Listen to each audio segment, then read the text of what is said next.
Where are the funny accent redeems? You don't get funny accent redeems on YouTube. That's not how it works. That's a Twitch thing. Anyway, hi guys. Happy Channelversary. 4 years of this. 4 years. That's wild. Genuinely wild. Yeah. I don't have much more to say than that as far as just wow.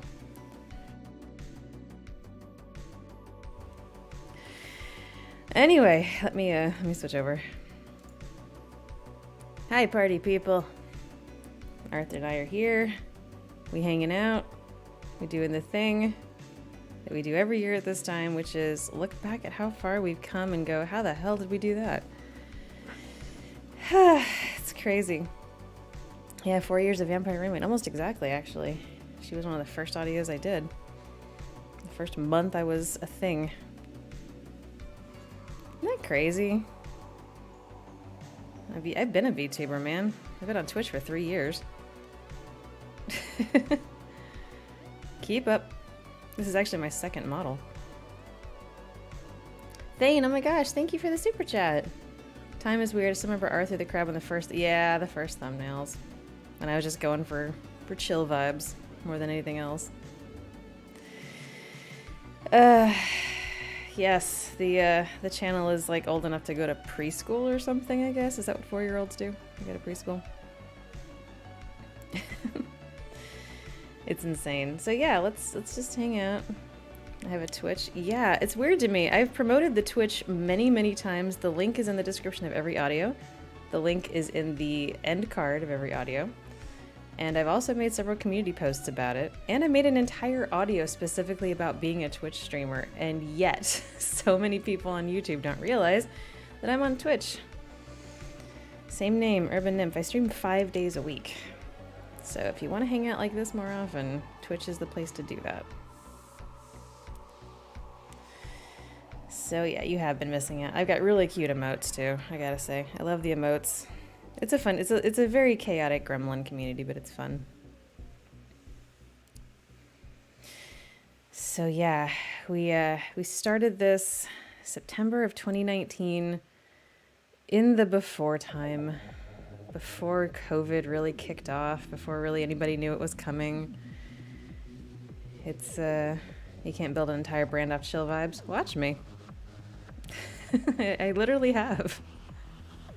And so far it's working out pretty well. The Twitch anniversary was in July. That was the 3-year anniversary. I had been doing this for about a year before a little less than a year before I started Twitch. So... yeah, you can, the funny accent redeems are on Twitch. All the fun interactive stuff is on Twitch since Twitch lets me do those things. YouTube just places ads. That's really all YouTube is good for. But I do love the gremlin community. I do. You guys are great. Dare you, punk? It's done, man. I have 644 audios on this channel, and I'd say even the more adventurous ones are still pretty chill. I don't do yandere. I don't do like hard violence. It's all pretty chill. So, Jamaican, thank you so much for the super chat. Many smiles, tears, laughs, and clips. Yeah, you're the clip goober. You're the one who makes sure that all of my bullshit goes down in history. Although NG's been doing a lot of that lately too. You guys don't really you don't let me slip by on anything. Is this what I look like? Yeah, more or less. Brown hair, green eyes.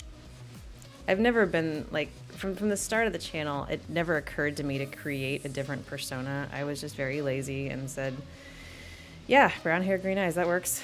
So that's why all of the art looks like that. Every time I commission new art for the channel, I just tell them that. It's like, just draw that, whatever that means to you, and then they draw it. So... sample of the funny accents for the YouTube audience. Alright, which accent do you want? I only have a handful. You know, I'll do Pyro Child since that tends to scare people the most.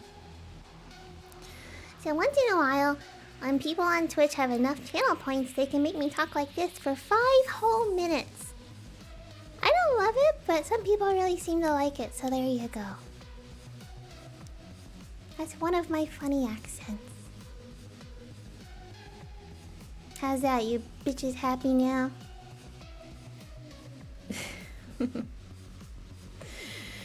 Yeah, that's one of them. The Russian one? The Russian one is not that special. It's bad Russian accent, so it's not meant to be good. It's just, you know, it's just bad. Yes. Happy anniversary. Thank you. Yeah, 4 years of the audio channel, so I keep a crab on my shoulder in real life. He's here all the time. He doesn't smell very good. No, actually, I do eat a lot of, like, imitation crab meat. I don't know why, but I just fucking love that shit, so. Yeah, I curse a lot more on Twitch. And also, just in general, being live, clearly. Alright. Do my fingies work today? I think so. Fingies working? There's such a delay for me streaming, because it has to go through OBS, of course, but also then through YouTube, which takes forever. Alright, fingies do work. Cool. Anyway, so this is just a hangout. I'm not planning to play anything. I don't have any agenda. Usually for these, I do these twice a year where it's the channel birthday and then also my actual birthday, which is in March, so they're like 6 months apart. Where we just hang out. I answer you guys' questions about how the channel works, anything about like the lore, the backstories, things like that. Whatever it is you want to know within reason, I can generally answer your questions. So, thingies, yeah. Steve is not here now. Steve is resting. Steve the gnome is resting. Yeah, there's a lot of like lore of my life that the Twitch audience gets a lot of information about because we just talk about that shit all the time. So he has a name, Arthur the Crab. Yeah, he's the self-care crab on Twitch and also on Discord. He exists as an emote to remind people to take care of themselves. If you see Arthur, that means it's a reminder to hydrate, get some rest, you know, look after yourself, things like that. So we love that about Arthur. Is there a lower reason? So the very first couple of audios I did 4 years ago today, I didn't have any art. I hadn't had anybody draw me any art yet. And I didn't know if I wanted any. So I had taken a photo. The last time we'd had a hurricane, I lived in Florida at the time. The last time we'd had a hurricane, I'd walked down to the beach and with my camera and I had taken some pictures after it had passed. And I'd taken this picture of this little ghost crab, Arthur. And I kind of like laid down on my stomach, got down on his level, took the picture. And I always liked that picture. I thought it was cute. So I used that for my thumbnail for the first couple of audios because I thought it was very chill. It was very relaxing. It was very, you know, it's a nice vibe. Figured out pretty quick that that wasn't going to really work long term because the beach thing doesn't really go with a lot of my content. So that's when I started reaching out to artists and friends and stuff to be like, hey, can you just draw me something real quick? And, but Arthur as a crab, which I didn't take him home or anything, I left him on the beach, but it became a symbol for the channel. For a long time, he hung out as part of the logo in the corner of the really early audios where I had a logo. And eventually he was retired from the logo, but I keep him around as an emote. So that's Arthur. Hey, Kalana.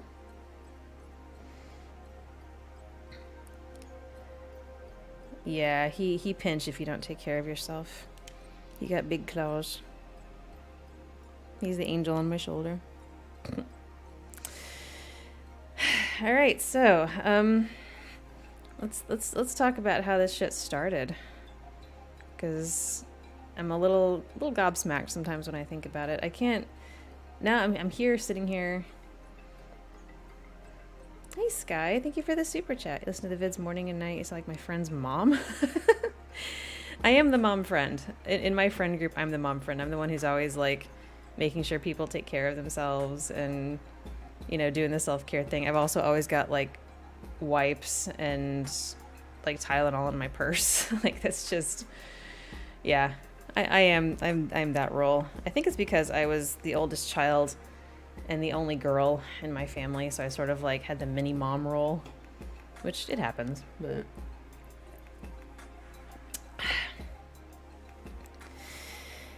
so yeah, 4 years ago, how this went down was I was listening to audio role plays for a while, and then I started writing scripts for VAs, which I really enjoyed doing.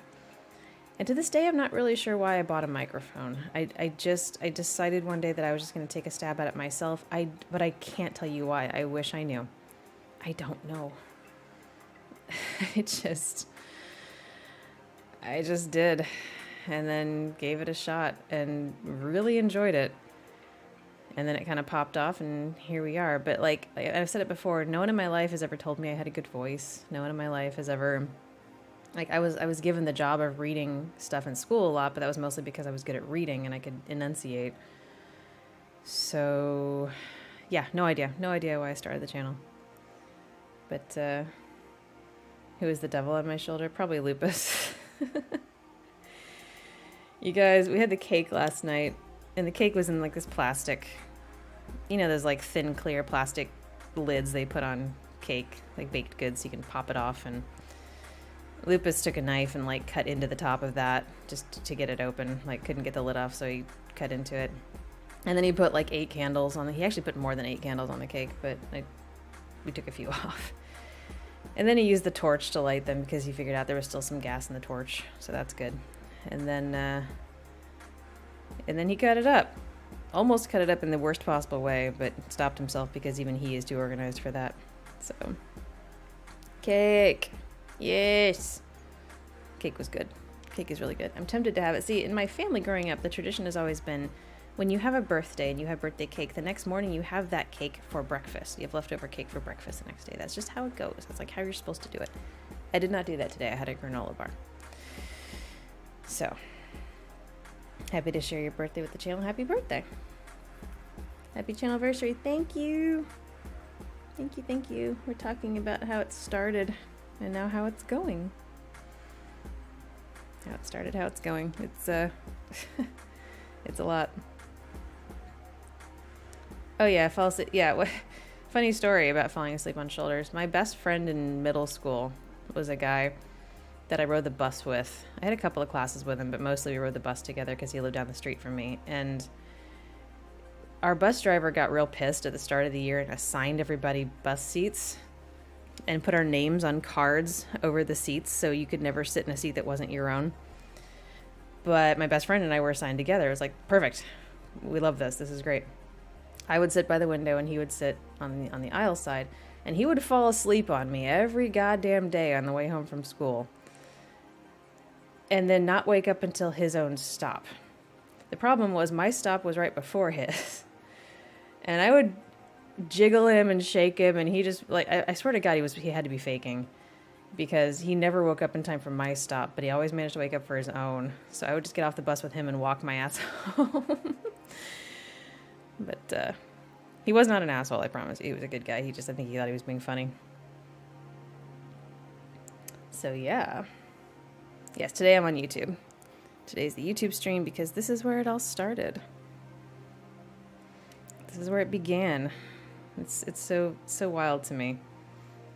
I did not expect any of this to happen. I didn't expect the channel to do well. I think at the time, I think one of the reasons why I decided to make the channel was because I was at the end of a pretty bad relationship and I wasn't feeling very seen or heard, and I needed like a creative outlet.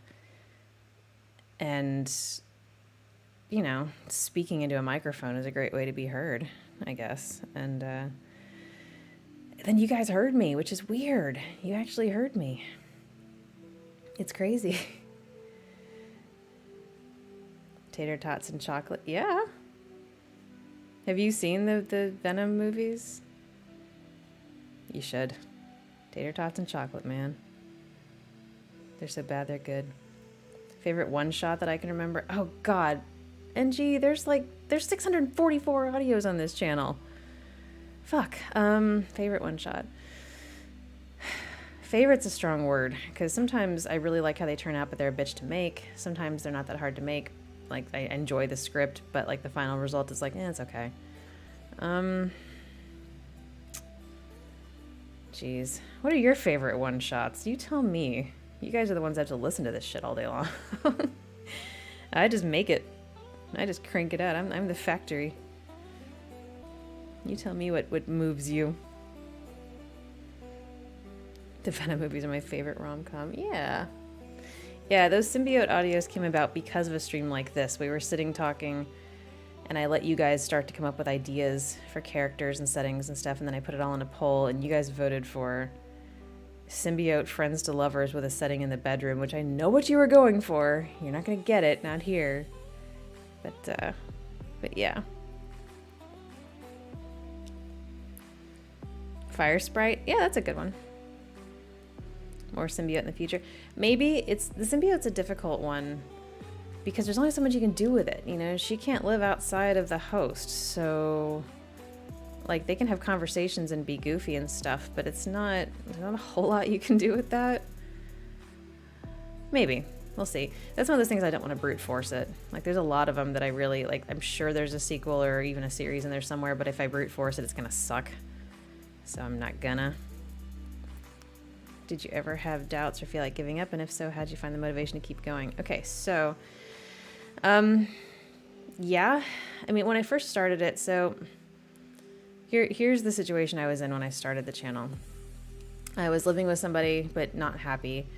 I had a job. I was working remotely for a company, so I was mostly at home.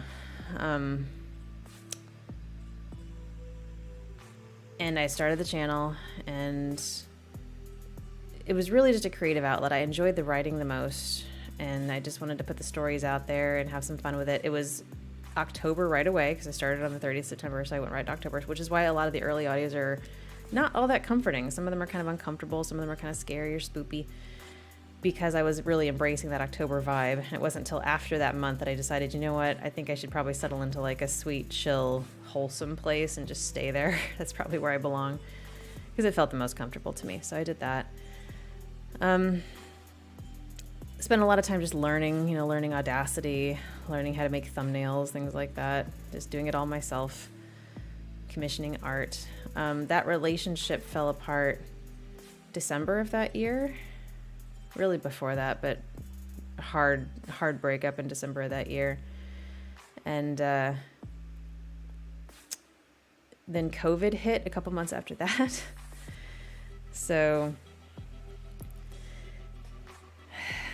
let me think. So with the breakup, oh, YouTube just popped up a thing and said, now'd be a good time to insert ads. No, fuck off. I'm not putting ads in my live stream. I know Twitch does that, but no.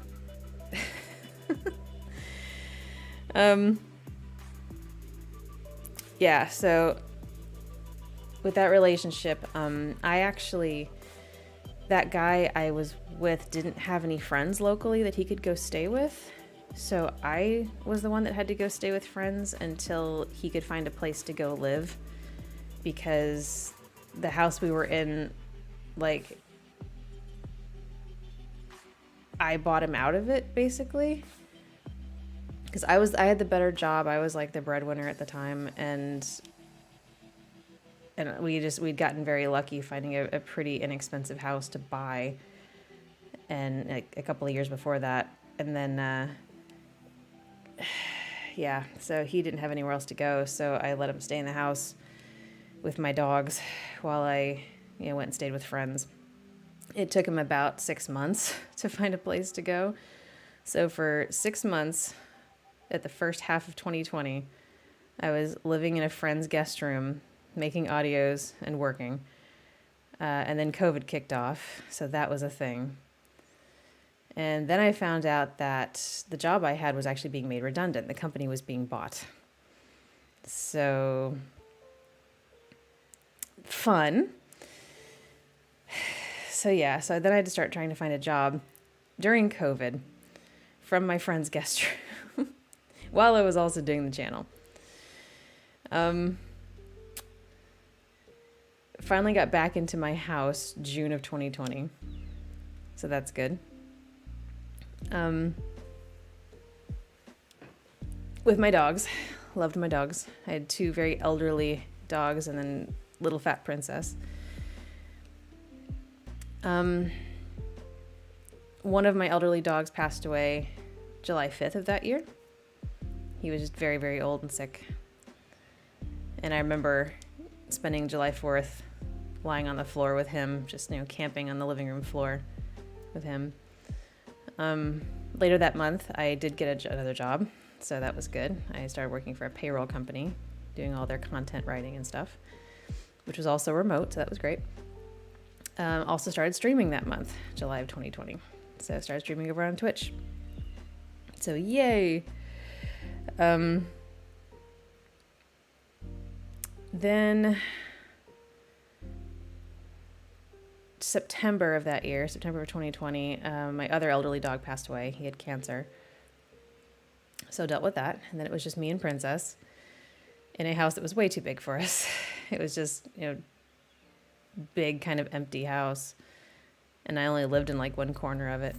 And so then into 2021, COVID is still a thing. Can't really do anything, go anywhere. I had taken a trip at the start of 2020 right before COVID hit. After that breakup, I took a trip to the UK. Oh, the birds are being very loud today. Took a solo trip to the UK. That was my first solo international trip that I'd ever taken, which was fun.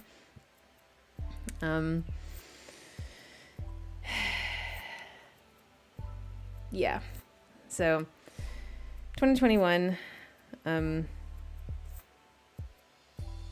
started making plans to move to the UK because I had a family member who was going to school over there, and I was like, you know what, fuck it. I'm kind of tired of here. So did that. I guess August of 2021. I was planning to take the remote job with me, but there was a major shakeup in management at my company, and my boss got fired incredibly inappropriately. Like they completely fucked her over, and she was really the whole reason I was there. So the channel was doing well enough at the time that I thought, you know what, let's do this. Let's take this leap. So I quit my corporate job and went full time on the channel halfway through 2021. So I've been doing that now for a couple of years. Moved to the UK for 6 months or so, which is really all the longer you can live there without a visa, like a work visa or something. Moved back at the start of 2022. Lived with my folks for a few months while I figured out what I was going to do. And then moved to Australia in August of 2022, and I've been here ever since. And the whole time I've been doing the channel. I've been recording from hotel rooms, closets, Airbnbs, dragging my microphone with me across 3 continents, microphone and laptop. So anyway, it has been a ride. And I have learned so much along the way. At what point did Chonk come along? Chonk came along, it was actually before I started the channel. It was the Thanksgiving before, so I guess 2018? Thanksgiving of 2018, Chonk showed up on the doorstep screaming, and it was raining out. And it was like, I don't know whose cat this is. And I guess Chonk was mine. So yeah, I think it was 2018. Might have been... No, I think it was 2018. It could have been later than that because Chonk was around for a bit. So yeah. Chonk just invited himself into the picture. So now Princess lives with some family members of mine back in Florida, and she's living her best life because they have other dogs, and she's very happy. And Chonk is living with neighbors and is still, as far as I know, happy as a clam. I haven't talked to them in a while, but I'm sure he's fine. They'd probably let me know if he wasn't. So yeah, that's the path that brought me here. So none of this would have happened if I hadn't started the channel. I wouldn't have started streaming. I wouldn't have met all the interesting people in this community, all of you guys, all the people in this space. I wouldn't have met Lupus, let alone lived here in Australia. Like the idea of living in Australia would never have occurred to me. I'm not even sure living in the UK would have occurred to me. So this is really, this has opened up a lot of the world for me, like doing this job really kind of took me out of my bubble in Florida and broadened all of my horizons, I guess. And that's largely thanks to you guys. You guys interacting with the videos and telling me what you like and don't like, and then forming this community and encouraging me and keeping me going. It's I don't think I could have done it without you guys. What gave me the strength to keep going? Honestly, for me, it's more about I just don't know how not to keep going, you know? Like, the idea of giving up just doesn't really occur to me, I guess, which may or may not be a good thing. I tend to see things through as long as I have the power to do it. I am a bit of a control freak. I like to have control over situations. It bugs me when I don't. But,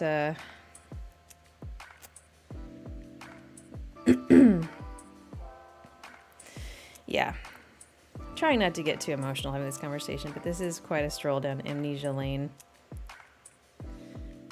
Was not ready for the changes in the world with COVID. Yeah, COVID hit a lot of people pretty hard, and I feel like the audios, I think, brought some comfort, which was nice for people that were struggling to live on their own and isolated and stuff like that. There's a lot of lonely people out there, and I'm one of them some of the time, you know, and I understand the need to sort of reach out and connect and find other people, find other voices, and just not be quite so alone. So I get it. I do. And I always get very excited when someone leaves a comment about how much an audio moved them or helped them or, you know, got them through a bad time or whatever. Like, I love that because it feels like I'm doing something right. Like, I'm not just screaming into the void. I'm actually making a difference, however small. And I know it's a small difference, but it still matters to me, you know? So, criminal spiders in Australia. I actually found a big wolf spider when I was cleaning out the landscaping the other day. I left him alone. I poked him with a stick to try and get him out of the way, and he just kind of batted the stick away. So, yeah. Our resident zoologist, Victoria, tells me that the bite would definitely hurt, but would not be any sort of like medical event. So, not worried about the wolf spiders. This channel is a big part of helping to fix my sleep problems. Thank you. See, that does matter to me a lot. It matters to me that the things that I make are actually helping. And you guys know, I feel like I paint myself into a corner a lot of times with my content in that I don't do yandere. I don't do, you know, friends to lovers where they go from, you know, good to see you to I've always loved you in the span of 8 minutes. Like, I don't believe in forever. I don't believe in always. I feel like happiness is a process. It's not a destination. It's not a goal. It's something that you wake up and work for every day. I feel like communication is the most important thing in any relationship, not just romantic ones. And I, you know, do my best to model healthy relationships and healthy communication. And because of that, I can't really compete with the channels that are more titillating or more, you know, they're designed to, I guess, appeal to more of the fantasy, even if it's an unhealthy fantasy, which is not a bad thing. There's a place for that sort of content, obviously. Like, everybody's got their trash that they're into, their dumb cheese, their escapism, and that's totally fine. I just struggle to make it. You know, I struggle to create content like that. I can't model unhealthy relationships unless it's, you know, for a plot point, for a conflict that will then have consequences as a result of it. It's totally okay to have unhealthy relationships. It's totally okay to have villains. It's totally okay to have bad people, but there needs to be some sort of consequence for that. Otherwise, you are tacitly approving of it. Something like that. So, yeah, I realize that kind of shoots me in the foot a little bit that I limit my content in that way. But I really don't know any other way to be. I would prefer to put healthy vibes out. I would prefer to model healthy relationships. And every so often, I'll get a comment on one of the audios that's more specifically about that, about communicating through a crisis or, you know, figuring out an issue. And I'll get a comment from somebody who, it's kind of like they're excited that they figured it out. They're like, I know what you're doing. You know, you're trying to model a healthy relationship, and it's definitely something I needed to hear, kind of thing. And I love that because that means that, people are noticing that that's kind of what I'm trying to do. And I don't try to be heavy-handed about it. I don't try to be preachy. I just want, like, there's plenty of unhealthy bullshit in the media, and it disturbs me how skewed people's perceptions of relationships can get based on that. So I just put a little something out there that counters that just a little bit of a healthy vibe and a comfort vibe. Because I think everybody needs that. Everybody needs some comfort. Everybody needs some care. Everybody needs to be heard and seen in a way that's fair and true and honest and healthy. And I think at the end of the day, that matters to everybody on some level. So, good night, Thane. Have a good one. Thousands of Australians are mugged by wolf spiders every year. Well, he didn't take my wallet, so I guess we're okay. Used to enjoy yandere content, but now I no longer do. I feel like... See, the reason I could never do it was because I was pretty badly stalked for about a year. There was a guy that I'd been with pretty briefly, and he didn't take kindly to me breaking up with him. And for about a year, he terrorized me. He would show up at my work. He would call me constantly. He would leave things on my car. It was one time he sent a singing telegram to my work, dressed in a chicken suit. I'm not sure what that was all about. It was really unsettling, though. And he made a lot of threats. He was going to hurt me. He was going to hurt my family. He was going to, hunt me down.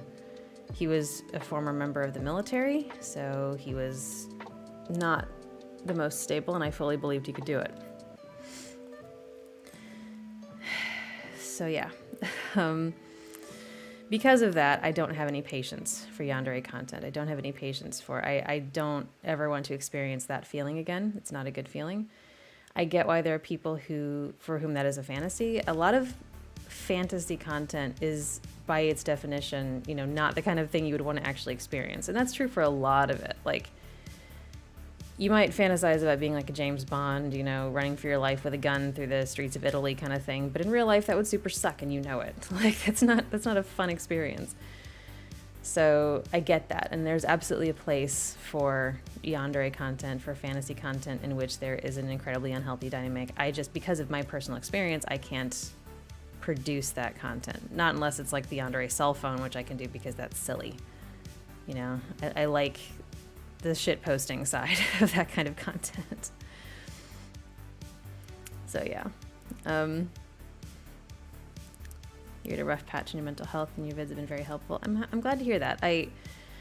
That's the point, Like, there's escapism. Obviously, a lot of the longer stories, the Elf Bandit and stuff like that, are meant to be escapism. And I've talked before about how, at the end of the day, regardless of the setting, regardless of who the characters are, the point is always the interaction. Because when you think about the format, the one-sided audio dialogue format, the only tools I have at my disposal are my voice and a little bit of soundscaping, sound effects and stuff like that. That's all I got. So I have to be able to tell the story and put you in it as the listener in a way that doesn't exposition dump, that doesn't, take you out of the immersion. I have to make sure that you have all the information to exist in this universe and go forward with my character and tell this story together. That's the point. And because of that, it always comes down to the characters. The character interaction, the communication, the back and forth. Like, that's the core of almost every story I tell. Because that's the point, right? At the end of the day, it doesn't really matter where you are. It's the interaction that matters. Did I call the cops? Of course I did. Yeah, I did several times. They laughed at me. In fact, at one point, I actually played them a voicemail that the guy left for me on my phone where he was threatening me, and they kind of chuckled and went, "Oh, we're sure he's just kidding." Yeah, and I'm not even getting into the worst of it right now because you don't need to hear the worst of it, but suffice it to say, the guy got away with a lot worse, and it took a full year to finally, and even then, he was never totally gone. I still, a couple of years later, right before I moved here even, he reached out to me on LinkedIn. He tried to connect to me on LinkedIn. Like, the fuck you doing, man? Was it not just a few years ago that you were making my life a pure hell? Some guys, man. Yeah, good times. You want to praise me for not using repeat what the other person said? Yeah, I hate that, and you guys know that. That's one of my pet peeves, is the repeat the question back before you answer it thing. You don't need to do that. Good writing means you don't have to do that. You can imply so much. You guys know exactly what I'm talking about when I do these dialogues, and I love it. I love when I get a comment from somebody who's like, I was responding in my head to everything you said, and it was always the right response. Like, people love that. They feel like they've unlocked something. They've cracked a code because we're on the same wavelength. But the point is, that's how the writing is meant to work. My writing is meant to put you on my wavelength so that we can have that conversation in your head, and you're with me the whole time. And that's how it's supposed to be. And I like to think that's one of the things I'm okay at. It's because at the end of the day, and I've said this before, I'm a writer. I'm a writer by trade. I am not at heart a broadcast, I didn't set foot in the broadcast school if I could help it when I was in journalism school. I was a print focus. I really like the writing side. So, LinkedIn. I know, right? Who the hell even uses LinkedIn? I know, I hadn't even logged into it in forever, and I got an alert, and it was like, somebody wants to connect, and I was like, the fuck is this? Bruh, take the L and walk away. Maybe he wanted to apologize. Nah, he did not. He didn't have that kind of self-awareness, and I'm not going to engage. It's not my job to engage with shitty people, to give them a chance to apologize, or to give them a chance to make it right. Fuck that. They burned those bridges, not me. Any outcome as a result of their shitty choices is not my problem. And that's a lesson for you guys too. You don't owe anybody anything. If someone has been shitty to you in the past, you do not owe them a second chance. You do not owe them. I don't care if they've had miles of therapy and they're feeling so much better. You owe them nothing. If they were shitty to you, that's it. You need to process that. You need to own that and just be like, I don't have to allow people who have hurt me back into my life. I just don't. They can be better people, and that's great. So glad they got help. Good for you. Good for you for getting therapy and going forward. I don't want to be a part of it, though. Leave me out of it. Been there, done that. So yeah, huge pet peeve of mine when people are like, yeah, I was shitty before, but I was struggling with some stuff, and then I got some help, and now I'm so much better, and you need to give me another chance. No, I don't. No, you were shitty before. End of story. Go take your newfound self forward, make some new friends, and have a great life. Good luck to you. Besides, if anybody comes at you with, I made myself better so that you would give me another chance, like that's not a good reason to make yourself better. Do it for yourself. Do it for you. I used to listen to a lot of Wish Fulfillment when I first discovered. You feel worse after hearing it. Yeah, with my friends to lovers, and I'm sure you guys have noticed this, I never end it with, and they all lived happily ever after. I always end it with, okay, well, this is where we are now, let's see where it goes. Because that's how it shakes out in real life. If you're in a situation where you're discovering feelings for somebody that's been in your life for a while, you've been friends for a while, whatever, you're not going to go right to, well, let's get married, have a bunch of kids, and buy a house with a white picket fence. Like that's not reality. Which again, I realize I shoot myself in the foot by not writing fantasy content of that nature, but I can't help it. I have to ground my content in reality. I don't know any other way to do it. I can't do it any other way. So yeah. I inspire people, really? That's nice of you to say. I do have those Telling Tales, Weaving Worlds things, which is coming back actually at the end of October. I've got 2 recasts coming up in October. The second one is going to be a Telling Tales, Weaving Worlds episode. We're going to talk about naming and naming conventions. Because that's a question somebody asked me on Discord, like how to come up with names like in a fantasy story or a sci-fi story. And I'm going to say right now, go sparingly on the apostrophes. I beg you. Please. It's such a fucking trope now in fantasy and sci-fi to throw 6 or 7 apostrophes into a word. Stop it. But yeah, we'll talk about naming and how I name some of my characters, because I do have a process for naming my characters. Let's see. I'm scrolling back to see your guys' questions. So definitely keep the questions coming if you have stuff you want to ask. I'm just going back through the chat because I know I talk and just let the chat run for a second, so I have to go backwards. The police didn't take it seriously. Nope. Do you have a background in psychology? I do. I have a degree in psychology and journalism, which I feel like it doesn't make me suited to be a therapist, but it does help inform my content because I did not major in clinical psychology. Love the Vampire Roommate series. Don't leave that hanging. Oh, don't worry. You're gonna find out what happens in the Vampire Roommate series. Up to this point with the Vampire Roommate series, I've been very careful, and I try to do this with most of the audios, to be honest, if they're a series. I'd be very careful that whatever conflict impacts the story, it is not a conflict between the two mains. It is something external that they are facing together. It's them against the world, they're a team, and their dynamic is what fuels the story. But it's never them bickering, them fighting, them blaming each other for something.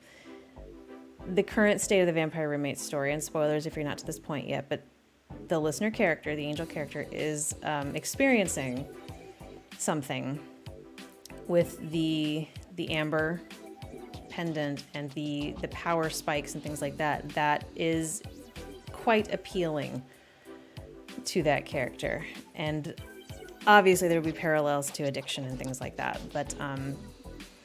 But again, it's not going to be a situation where there's finger pointing and blaming. It's still us against the problem. It's just now the problem is a little more internal than it's been before. But yeah, there will be more of that coming. I do have a plan for it.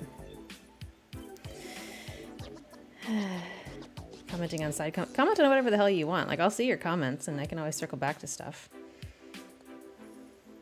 Not every place is named something like fuck off. God damn it, Halo.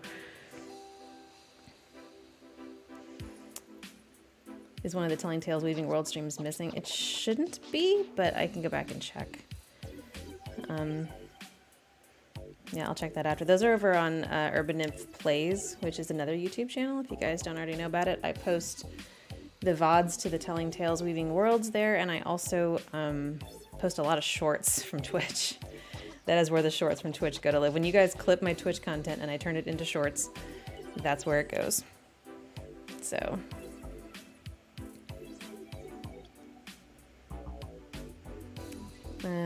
established relationship or wholesome family audio. Yeah, absolutely. Several of my like girlfriend type audios are established relationships, things like making pancakes together or going for a walk, or you know, a lot of the comfort ones, the relationship is established because that's why they can comfort each other. They have that framework in which to operate as a couple. There's also one time I did one with a baby, where my character and the listener's character have a baby together, and the whole audio, I think it was a myth alignment even, just a little short audio of soothing the baby back to sleep. So yes, there's plenty of established character stuff. Not everything is a meet cute or a friends to lovers kind of thing. I do pretty much anything that is comfort or girlfriend is established. Watching the streamer, he's a licensed therapist. Yeah, a lot of it's pretty well-known stuff, you know, in the community, in psychology, things like boundaries and healthy vibes. It's important now more than ever, I feel like. Listener character needs a surge protector. That's kind of what the Amber does, honestly. It's really cool how you make entire worlds and stories with them. Thank you. I like it too. That's one of the reasons why recently I asked you guys to, I think I asked on Twitter and also on Patreon, for suggestions about the one-offs that you like that I've done that may or may not deserve a sequel. Because even with one-offs, I tend to do a lot of world building. I can't help it. Like once I start writing it, I'm like, and this is how this works. Because for me, you can't go in reverse. You have to have the rules of the universe established in order to tell a story within that universe. So if it is a different universe than the one we currently live in, those rules have to be laid out before I can really even tell the story. So even if I don't write them down, even if they don't make an appearance in the audio, those rules exist in my head. The world building has already begun, you know? So because of that, a lot of those one-offs are sort of ripe for a sequel because the world exists. It's there. So, the first time you heard Lavender Blue, that's the song my dad used to sing to me when I was little. Sang Lavender Blue. There's multiple parts. The Vampire Roommate is currently my longest series. Let's see how long it is, shall we? Let's check the playlists. Playlists you might like. Vampire Roommate. Yes, please. Currently 37 videos in the Vampire Roommate series. I added it up a few months ago, and I want to say it was over 8 hours of content. I don't know what it is now. I'd have to go back and do the math. But yes, 37 episodes of Vampire Roommate. And I've said before, I don't like to let series go that long because I know it really raises the barrier to entry. It's hard for somebody to come along and be like, this is the 37th one? I don't want to have to go back and listen to 8 hours of content just to get caught up. I'm not doing that. And I get it. That's why, as much as possible, I try to have them stand alone. Like, even if you're just hearing it for the first time, it kind of sort of makes sense. You can kind of figure out what's going on. And then I don't number the episodes for that reason, because people jump in and out. They have different entry and exit points for the stories. What just happened? Who's over on Twitch right now? I can still hear the alerts, you guys. Oh my god. Oh, okay. The Half Mountain. Thank you for... Wait, Vod, did you do that? Or is that somebody else? I can't tell if it was you. The chat didn't tell me. Vod, if that was you, thank you very much. God damn it. But yeah, so usually I like to keep them shorter. Like the Kudere Alien's one of my favorites for just that reason. It's 4 episodes, cut and dried, end of story, no sequels. I've had a lot of requests for more of that one, and I'm not doing it because anything I do to that is going to weaken the ending. I like the ending exactly as it is. It's fairly positive, it's cautiously optimistic, and that's where I want to leave it. So,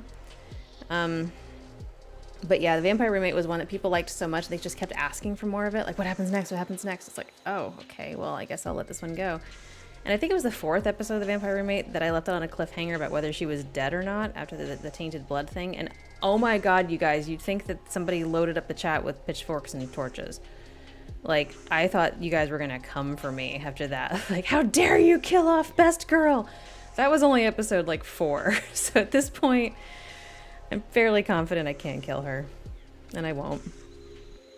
I generally don't kill anybody. I like to always have the option to return, even if a series goes dormant for a while. Personally, I'm interested in more of the Alien Queen. Yeah, she's fun. I'm definitely going to bring her back. Very different personality over there. I can see you guys. I can see you over on Twitch. Vod, thank you for the gift sub. Sir Ramore, thank you for renewing your sub. Now, all of you sit down. Sit the fuck down. We're on YouTube today. We don't do this very often. We're on YouTube today. All right, where was I? Where was I in the chat? Let me scroll back up. I've been interested in doing karaoke stream. Twitch used to have like Twitch Sings and stuff. They don't anymore. So we've got an issue with music licensing that could get me slapped completely in the ass. But also, my experience with karaoke has been that the lag is rough. Like trying to perform, like the only way to really do it and have it align properly would be for everybody involved to play the song through a speaker on their end and sing along to it, so both the song and their voice is entering the mic at the same time. Otherwise, it doesn't line up properly. Sandwich and Magus. Hi. Hi, guys. I still see you. Okay, all right. Sorry about the alerts, guys. I'm sure you can hear those. That's people popping off on Twitch like gremlins, because that's what you guys do. Thank you. Thank you very much for that. I'm going to murder you all separately later. Most of you, I know where you live, so... yeah. Yeah, if you don't follow me on Twitch, now's a good time to do that. We do have a lot of fun. We have a lot of fun over on Twitch. I play a lot of goofy games, and we have a good time, and... yeah, sometimes I just talk. We do the recast twice a month, where I do basically like a pseudo podcast where we talk about everything from psychology to dash cam videos. We've got the next one coming up actually in a couple of weeks. Not this coming weekend, but the next weekend is I'm going to bring Lupus on. We're going to talk about his latest video, which is a somewhat deep dive into the psychology of post-apocalyptic games and why we find them so comfortable despite the fact that it's a literal hellscape. I find that really interesting. I think you guys might too. So, good times.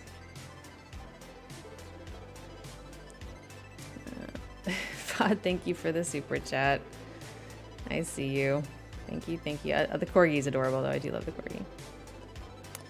Thank you for bringing back the Ceci audios. Hope you should make a return. What is it? Do you feel like it made a wish on a monkey's paw?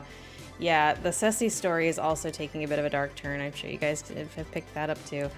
That one I'm slow rolling for just that reason. I know, like most of these stories, I know where I'm going with it, but I only have so many slots in a month to drop them. So there's that. And also I want to make sure I give them the proper consideration. I want to do it right. I want to do it. Put it this way. The next Elf Fiancé audio is coming out Monday. Tomorrow for me, probably Monday for you guys. It's already live on Patreon for early access. It's the end of this arc of the Elf Bandit, end of chapter 2, because I'm trying to break, when these stories go for a long time, I try to break them into chapters. The first chapter ended when the two separated, went their separate ways. And then the second chapter started when, 9 to 10 months later, when the listener came in and got her and brought her back to court for all that stuff. This is the end of that chapter. It's a bit of a cliffhanger, and it's working about the way I wanted it to. The feedback I've gotten so far is a lot of reactions. Put it that way. Nobody's dead, so I'll put that out there right now. But and if you have listened to it already, please no spoilers, because if you're on Patreon, you probably have. But let me just say that this has been in the works for months. I have known where I was going with this for a while, and it was hard. It was hard for me to slow roll it, but I knew I needed to because I had to set the scene for what was coming. And you can't rush this shit. Like, this is true of anything you write. If you're writing stories, books, whatever, don't rush it. It's so hard, though, because you know where you're going. You know what story you want to tell, and you're like, there it is. There's the end. That's what I'm aiming for. But if you rush it, it sucks. You have to take your time. So, yeah, just get ready for that. It'll be fun. Thank you, Corvus. Shala, thank you so much for the super chat. Oh, that's a little corgi, too. That one looks a little creepy. What the hell's he doing? What's with that face? Good night, Alistair. What does my workflow typically look like? Okay. So, there's a lot of pieces, a lot of moving parts to this, and they vary quite a bit based on the day because audios drop Mondays and Fridays publicly, but that means they usually drop 1 to 2 days, usually 2 days earlier than that on Patreon, so they have to be up and live and ready for that before that.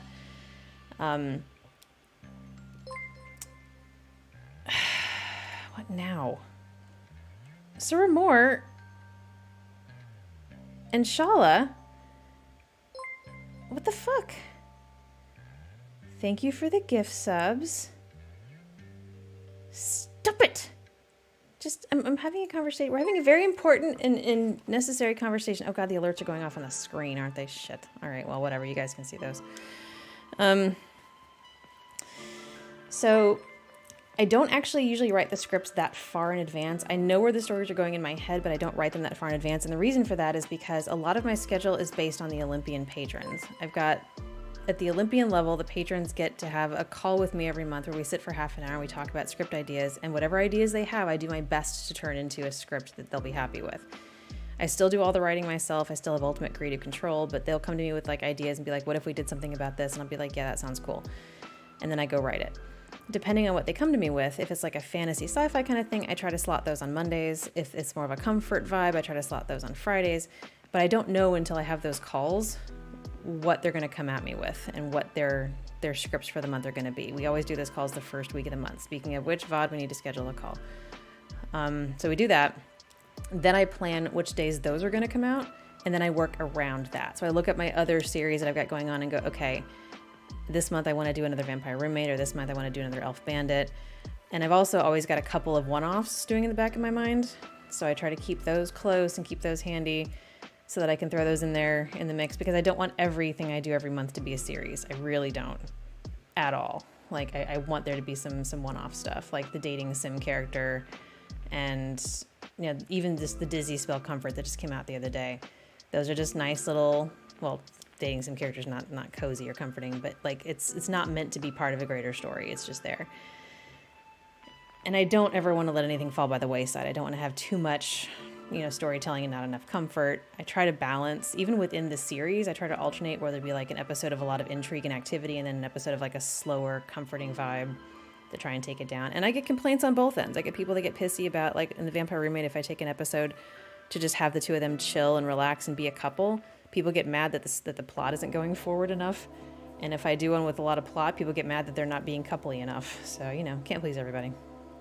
But I will sometimes have multiple audios that I'm in the process of at once. Like I might have a script that's partially done for one, and then another one I'll be to the editing stage as far as like the audio part. Like it'll be recorded and I'll be working on the audio edits, because it's easy for me to take my laptop like out to the couch if I have a free hour and just start working on the next script, even if the edits aren't done for the current audio.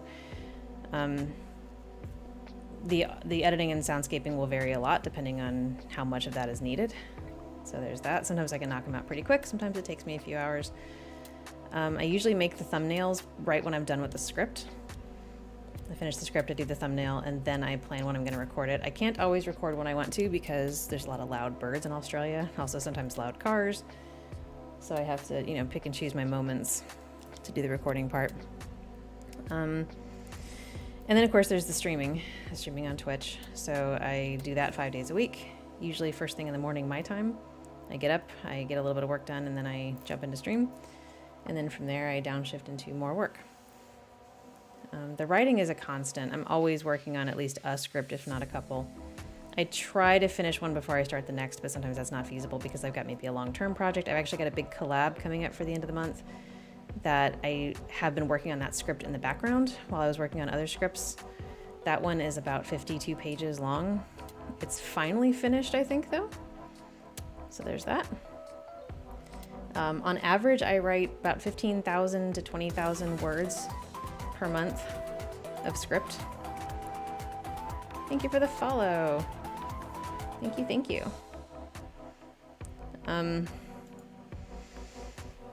the script files, I start a new script file every month in Google Docs, and they tend to be anywhere from 75 to 100 pages long by the end of the month. That way I can go back and see, like in a previous episode, make sure that I don't mix up any of my lore. I usually don't, I'm usually right, but just in case if I was having a rough day or if I'm tired, it's good to go back and check. What else? I try to stay engaged on social media a bit. I try to make a lot of posts on like Patreon and YouTube community posts and Twitter to make sure everybody knows like what's going on. I post my calendar.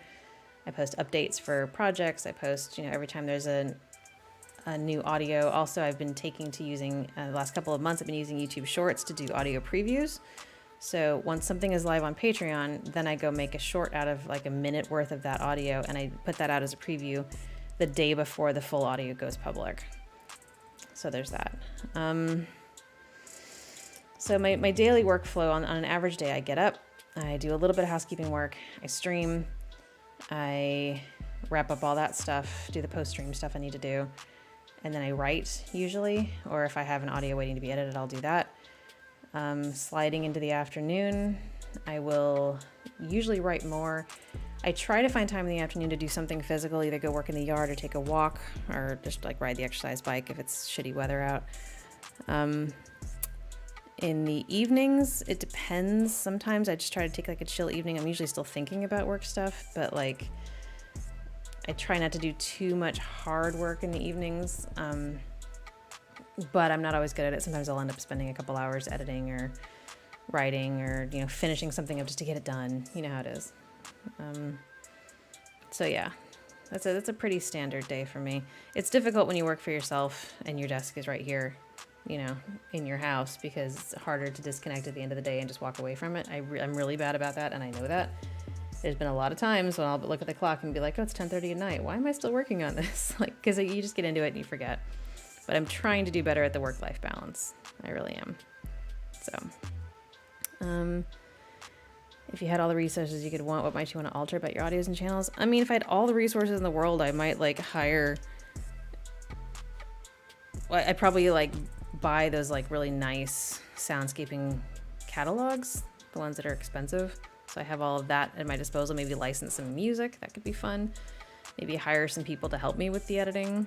I would still want to do the writing myself probably because that's my favorite part and that's what got me into this in the first place. But plus that helps me, like when I write my own scripts, that ensures that when I go to record it, it's like the smoothest possible process because A, I already wrote it, so I'm familiar with it, and B, I wrote it in my voice. So when I record it, I can usually get it in one take. I just blast through the whole thing in one take and then go back and clean it up a little bit anywhere that I coughed or, you know, breathed too loud or something. It's not that difficult to do, but yeah, being able to nail it in one take is really important to me because it saves me so much time. And I feel like if it was a script written by somebody else, it wouldn't be that easy. So is the big twist coming? Yes.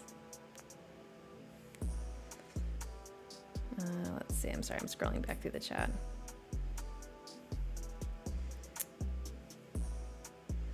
Mad respect for being able to get in the headspace to slot in a random hour of creative work. I think it's because I'm never quite out of that headspace.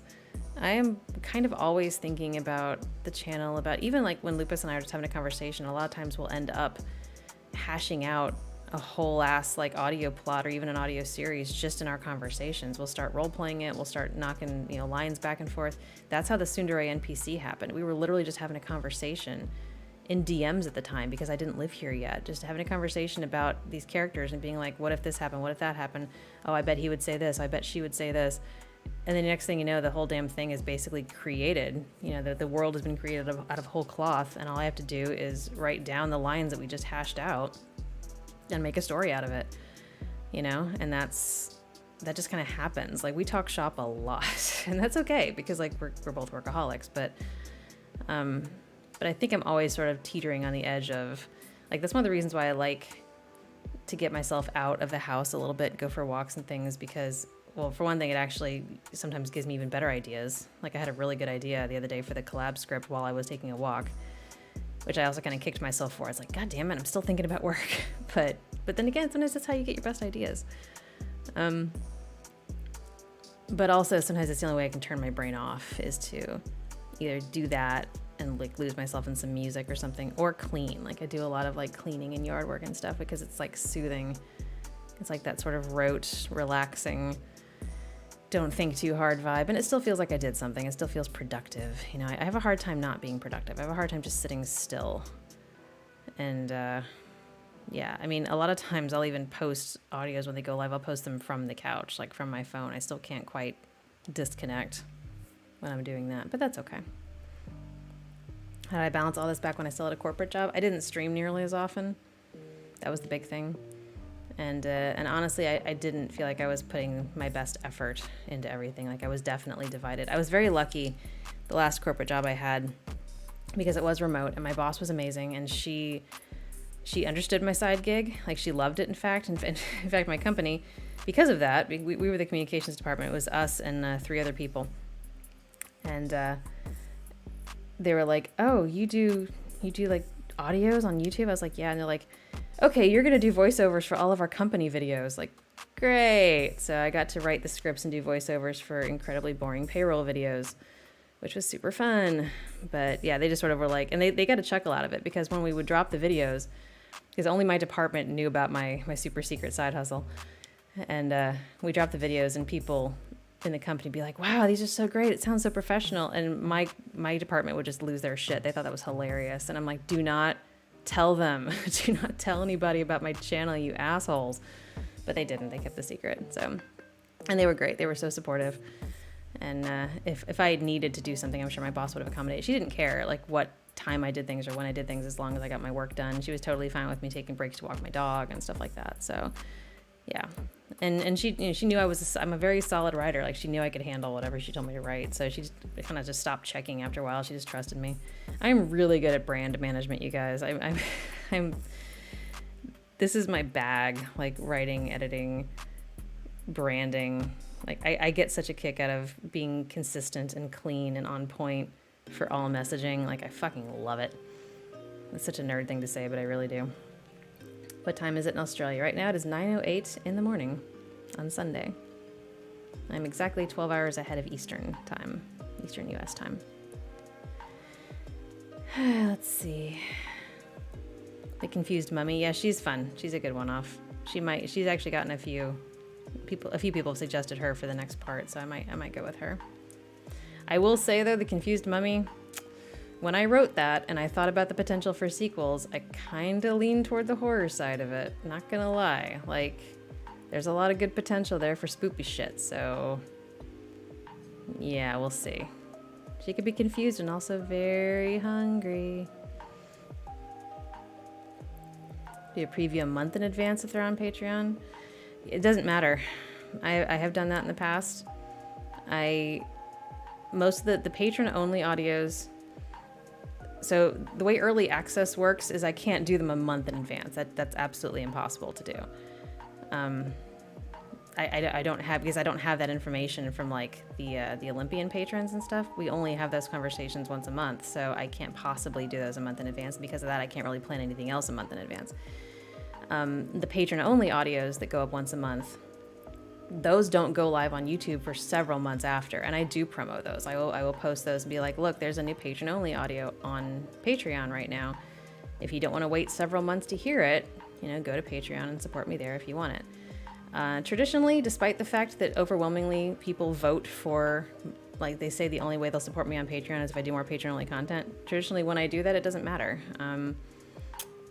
It turns out figuring out what people want on Patreon is a much harder thing than just doing polls, because people will say one thing in a poll, but when it comes time to it, it's usually something very different, and that's okay. What people think they want and what they actually want, it can change. It can change by the day. Totally okay. But teasing content on Patreon to the public has never actually grown my channel in weird ways. It's kind of strange, but there we go.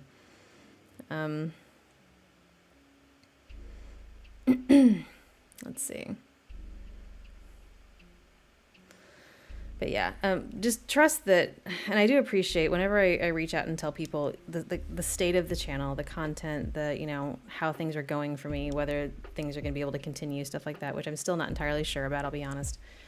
A lot of people will reach out with unsolicited advice trying to help, and I appreciate the spirit in which that is given. That said, if I want advice, I will absolutely ask for it. And I have in the past. There have been times when I've asked for advice, especially on Twitch and stuff, where I'll just be like, guys, what do you want? Like, what do I do here? And that's fine. But just as a rule, and we've talked about this before, unless somebody specifically asks for advice, it's generally not a great idea to give it. You can always say, hey, would you like some advice? And that's fine. But again, I have a stupid amount of experience in corporate marketing and branding and content creation and content management. And the thing about marketing is that you are constantly testing stuff. And there's a lot of limitations, like YouTube doesn't let me A/B test thumbnails, which is unfortunate because I would love to do that. The closest people can do to that is post a video with a thumbnail and like a week later change the thumbnail. But at that point, you've already lost the initial drop, so it's not accurate data. And I can only really tweak one variable at a time. Otherwise, you don't really know which variable is the one that's making the difference, if there is a difference. So one variable at a time, scientific method. You guys know all that. But whatever people suggest, I will say by and large is something I have tried. I try a lot of things. Sometimes I don't talk about what I'm trying. I just do it and see what happens. I've tried a lot. I try a lot of things to tweak and grow and adapt and, get ahead of the algorithm, and also make Patreon something that, because there's a lot of people on YouTube. YouTube is a very entitled platform. People want their content. They want it for free. They don't want to have to subscribe, and God forbid they pay for anything. It's not, YouTube doesn't feel like the kind of thing you should pay for, and that's fine. That's exactly how the platform is designed. Because of that, though, it is very hard to convince people to support the creators they like. People will put hundreds or even thousands of hours into creators and not pay anything for it, whereas they have no problem paying for like Netflix or something like that, because that model has conditioned us to pay for it. That's required of us. YouTube is not like that. And people get very indignant when you suggest maybe they should throw $1 at a creator that they like. Like, they get real pissy about it. They say, I'll just get my content elsewhere. I'll just find a different creator. And it's like, okay, but like, do you not see the weird, like, what content you're willing to pay for and what you're not willing to pay for? It's interesting. So, and of course, YouTube ad revenue is absolute shit, which is not a surprise to anybody. But, and I realize that a lot of you guys are patrons, and I appreciate that so much. And for a lot of you, like, you're supporting for the content, and I think that's amazing. But because a lot of people don't want to support for just the content, they don't see the point of that, I try to make Patreon more appealing. You know, it's not just about supporting the channel so that I can make this content for you. It's also about other perks. It's about merch. You know, there's merch on Patreon that you get. If you're a patron for a certain number of months, you get free merch out of that. It doesn't cost you anything. There's, you know, the early access, there's polls, there's hangouts that we do every month. There's a lot of stuff. There's postcards at a certain level where I design and print and hand fill out and mail postcards to people every month. And I love doing it. In fact, this coming month, October is the first of the series of postcards that I teased before, where for 6 months, every postcard is going to be a different theme based on one of my ongoing series. And the first one is the Elf Fiance. So they're numbered, they're listed as being in a series, and the designs are specific to that character. And I think they look pretty fucking awesome. I'm not gonna lie, like, I think they look good. So very excited about making this little postcard series and having it be something that you guys can enjoy. But yeah, so I try to make Patreon fun and interesting and worth supporting. If the content enough isn't worth supporting, which is not for a lot of people, which is fine. But yeah, so that's where I'm coming from with Patreon. That's why I'm constantly tweaking stuff. Like, there's only so much you can do to tweak the algorithm, and YouTube's algorithm has been, you know, a pain in the ass for a very long time, and that's okay. Like, I roll with that. But at the end of the day, you know, YouTube is never going to be the source of support that it needs to be for creators. That's why we have things like Patreon and Ko-fi. I don't even know how you pronounce that. I have that too, but like, yeah. And you guys know I don't ever want to like flood the audios with ads. I don't ever do the unskippable ones. I hate that. I don't do mid-rolls. I turn off the end ones if it lets me, although it looks like they may not be letting me do that anymore in the next month. Who knows? We'll see. And I don't try to go aggressive with like pushing the Patreon or anything like that. I put links in the description and stuff like that. But at the end of the day, my goal is to create something for you that feels good, that is immersive, that is comforting, that is escapism, that is, you know, something that you like. And I can't do that if I'm constantly shoving ads and shit down your throat. Like, I can't do it. So I have to make a choice, and that is my choice. I'd rather make good content for you guys. And I don't want to paywall the content. I don't ever want to like put all the good stuff behind Patreon and have, because I know a lot of creators do that. They may drop once a week or once every other week on YouTube, and everything else is on Patreon. And I hate that model. I know it works for them. And this is probably another case of me shooting myself in the ass, but like, I can't do it. Like, the whole point of this channel is to put the content where you guys can have it. So, you know, that is what it is. All right. Sorry, let me scroll back up. NPCs love belts. Yeah, I just wore that t-shirt the other day. And about my rap flow. I'm not entirely sure what that means, so. Uncle, thank you for the super chat. There's that pun. I was waiting for it. Thank you, thank you. Does Australia have daylight savings? Some of the states in Australia do. Western Australia does not, and that is where I live. So come November, we will be 13 hours ahead of you, because you guys will fall back and we will not.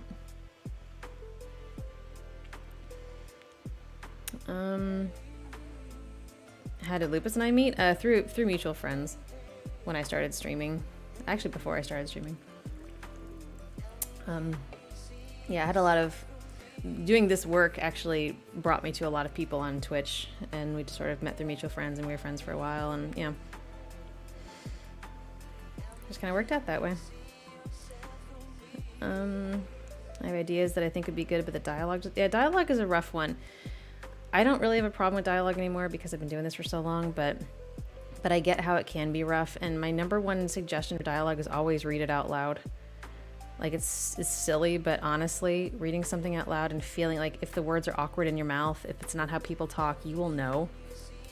Even better if you got somebody else you can like read it out loud too, or go back and forth with. Like there's no better way to test your dialogue than to actually speak it. Let's see. Marketing is black magic.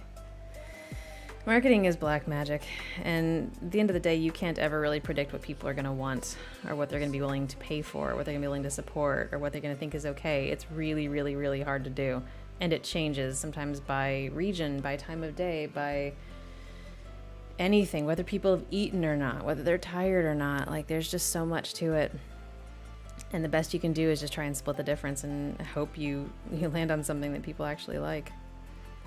Movie night. Yeah, movie night. We do movie night once on the Discord. And my Discord is not public because it would be pretty unmanageable if it were. But patrons and Twitch subs all have access to it. And it's a pretty chill vibe. I like the Discord. It's one of my favorite things about this community is having a place, like a wholesome corner of the internet to go hang out and support each other. And that's on you guys. You guys are what make the community what it is. You guys support each other. You guys cheer each other on. You guys make it the place that it is, that's safe and welcoming, and nobody gets shit on for having feelings or expressing their feelings or having opinions or having hobbies or whatever. Like, it's such a welcoming zone, and that's entirely on you. So thank you for that. Happy 4 years. Thank you. Yeah, if you guys have other questions about how the channel works or how I do what I do, or like the stories behind the stories and things like that, please definitely ask, because most of the time I have answers. Most of the time. Trip from Florida to Hawaii. Yeah, a time difference. It's a little weird being 12 hours ahead of everybody, but it's not the worst thing. You get used to it.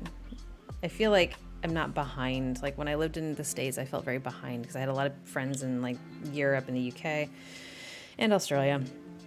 And I always felt I was so behind. So this is better.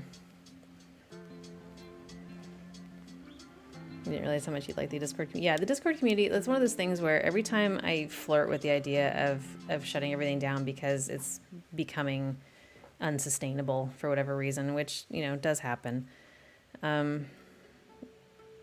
My number one goal is to not let the Discord go away, because for so many people it really is a bit of an oasis, especially during COVID. It was very much a community of care.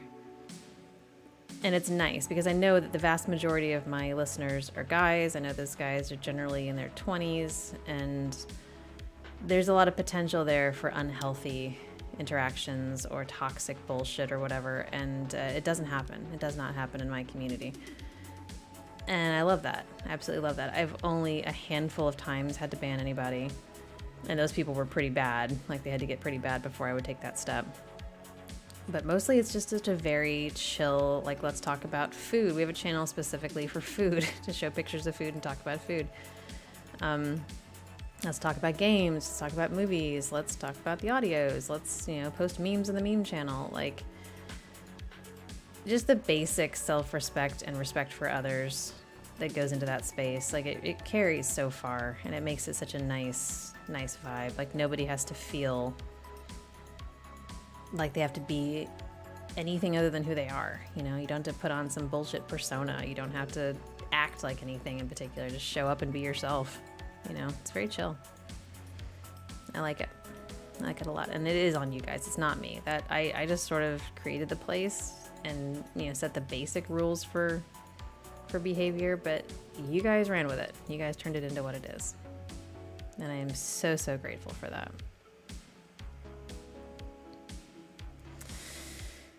So, yeah. Let me see if I can think of anything else to tell you guys about as we go back through the retrospective. Yeah,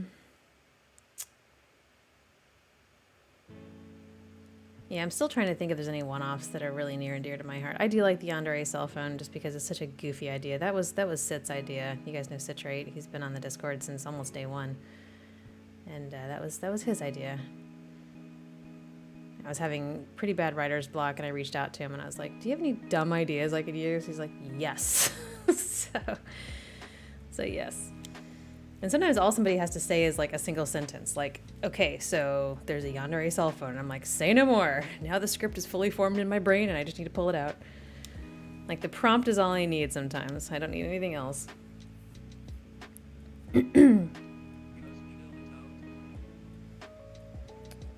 Emotional comfort person. Aw. I'm glad. Is the Discord open? It is for patrons and Twitch subs. So if you are subbed on Twitch, even if it's a gift sub, you can still access it. What you have to do is go to your Discord, go into your personal settings, and then there's a tab called Connections, and Connections will show you every Discord that you have access to through whatever you are subbed to or whatever you're connected to. That's how it works. I can't make it super public because, for better or worse, there's some not great people in this community. They turn up in my comments sometimes and stuff like that, and I really don't want that vibe in the space. Plus, again, with the perks for people who, you know, who go above and beyond to support me, that community is definitely one of the perks. And for a lot of people, like even at the highest levels of support, people who get the postcards and get the merch and get the early access, they still say the Discord is the best part. It's like their favorite perk. So I don't want to change the chemistry or change the vibe by opening it up and inviting the kind of less than savory stuff that I tend to get in the comments or I tend to get in my DMs. Not great vibes. Yeah, doing this kind of work is not always, you don't always feel super safe, put it that way. We need a safe place. Yeah, I've had friends be like, your community's, it's interesting. Just based off like YouTube comments. And I'm like, yeah, the YouTube comments are not super representative of the community though. Like the community is you guys. The community are the ones that turn up and show up and hang out and, you know, help to make it what it is. Random YouTube comments are not usually the community. Those are just people making trouble. But that's okay.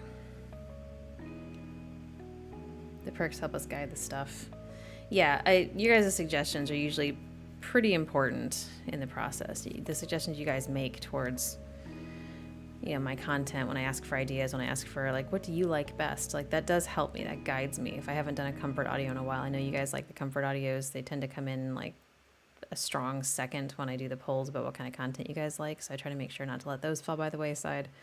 It is a balancing act. When I have 8 to 10 audios a month that I can put out, and 4 of those are earmarked for Olympian patrons, that, you know, gives me an idea of what I have room for, what I can juggle, what I can make sure not to leave by the wayside. You like game night? Yeah, game night's a fun one. When I did 2 versions of that one. Yeah, there's a few like that. One of these days I should really go back and listen to some of my older stuff, because it's funny, at this point my own voice doesn't bother me. I know a lot of people hate listening to their own voices. I don't care. It doesn't sound like me to me, so I don't really notice it. But there's a lot of older ones that, like, back before I had decent microphones, back before I had, you know, any idea what I was doing. It's interesting. I might have to go back and take a little stroll down Amnesia Lane. General questions are always okay. Absolutely. It doesn't have to be about the channel or about audios. Kindest and cruelest things I've done in a game? I don't tend to do cruel things in games. I realize that for some people it's like fun to do the villain arc. It's fun to do the, you know, the renegade path or whatever. I can't do it. I have a real hard time being mean, even in games. I can't. It feels gross. And I have to live with myself, even knowing it's not real. I don't ever want to get comfortable with that feeling, you know?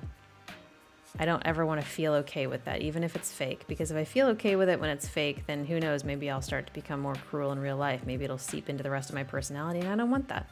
I don't ever want that. So I would say the cruelest thing might be, I don't know, turning my children into birds in Stardew Valley, which is probably very freeing for them, so maybe it's not very cruel. I don't know, you guys that watch me on Twitch, what's something cruel that I've done in games? And I don't even know what kindness would be. Like, I will always take quests where somebody needs something, or I always pet the dog, you know, shit like that. When your Twitch sub runs out, I think part of the server is still accessible after your Twitch sub runs out. A couple of the main channels are not. It really depends. But yes, as soon as it's renewed, you get the full access back again. It should just automatically do it. Although sometimes, like with Zeke, poor Zeke, like every time his gift sub runs out, it boots him completely, and he has to I have to manually put him back. I should just mod him or something so he doesn't have to worry about it anymore. Finally getting a PC. Nice. Yeah, Discord's a good perk. Even if I didn't know what I was doing. Yeah, so also there are 2 audios out of the 644 on the channel that are ad-libbed. The very first was ad-libbed. And there's another one in there too that was ad-libbed, and I'm not going to tell you which one. Suffice it to say, it's not one of the story ones or anything like that. But and also, if you're new here and you didn't know this already, anytime that I cry in an audio, that is real crying. I induce myself into real crying because I think fake crying sounds fake and dumb. So I make myself cry for real. And then sometimes I can't turn it off, which, whoops, that's not great. But yeah, so it's always real crying. And because of that, I realize those are sometimes hard to listen to, and I get it, but I'm there for the realism, so here we are. Just wildlife genocide and crab champions. Nah, they're trying to kill me first. That's not cruelty.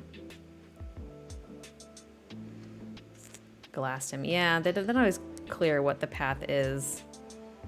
Like, you might click a choice that, the dialogue choice is something like, no, I don't want that. And then when you click it, your character goes, shut up, I would never want that. Screw you. And it's like, I didn't say that. I didn't say that. Do I trust Zeke enough to mod him? Yeah, probably. Zeke's chill. I like Zeke.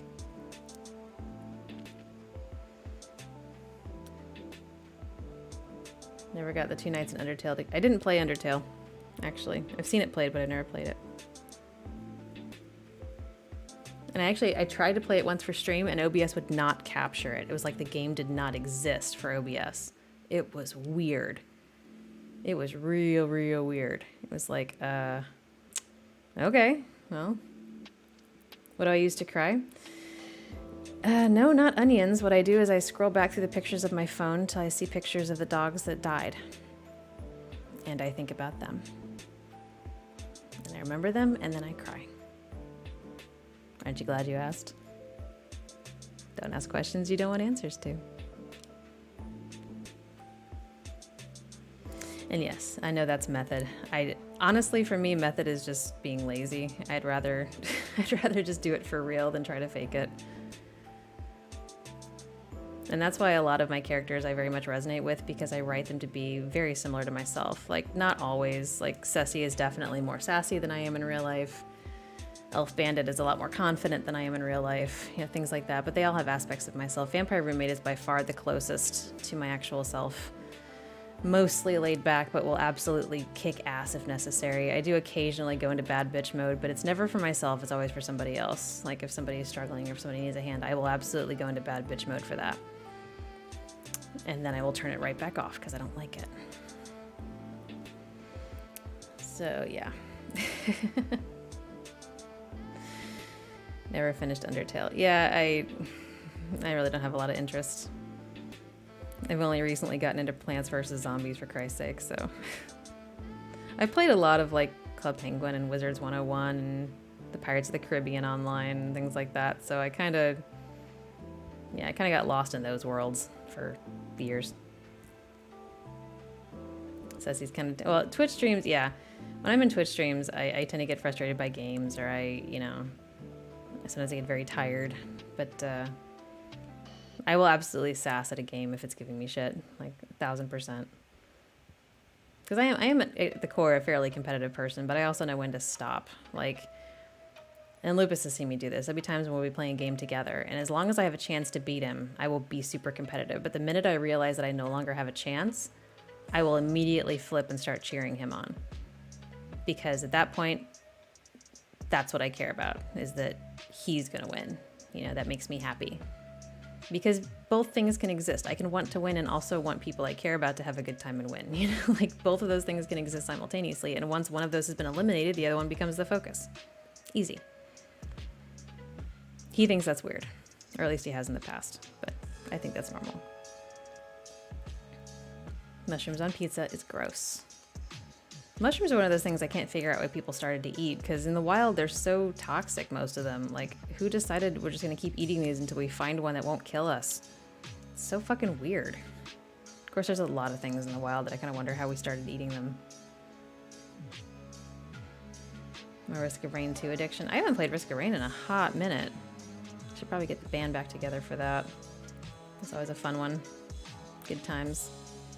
And I'm not half bad at it either, which makes me happy, because some things I'm really, really, really bad at, you guys. Like, I'm not a good gamer. Nobody comes to my streams to watch me play games and be good at them. It's literally all just dicking around and suffering.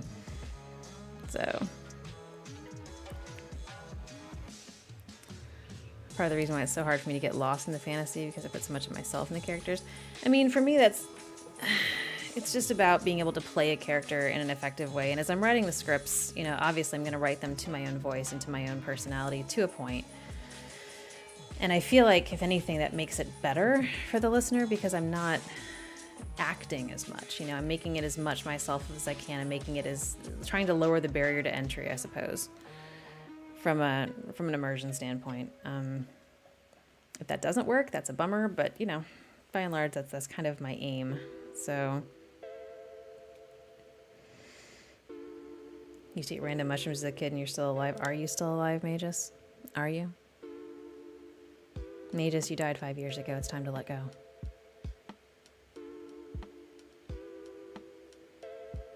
Same with pufferfish. Yeah, or lobsters. Or just like figuring out how to prepare something in a way that won't kill you, because it will kill you, except you have to do it a certain way. Yeah, it's somebody had to take the bullet on that. Somebody had to be the one to try that shit first, and then however many years it took after people were scared off of it because that guy died, before we tried it again. I think tomatoes aren't like tomatoes themselves are fine, but the plants are in like the nightshade family, and they make you quite sick if you just eat the plant. I think I've heard that somewhere. And it wasn't until like people saw animals eating the fruit part that they realized that part was okay to eat.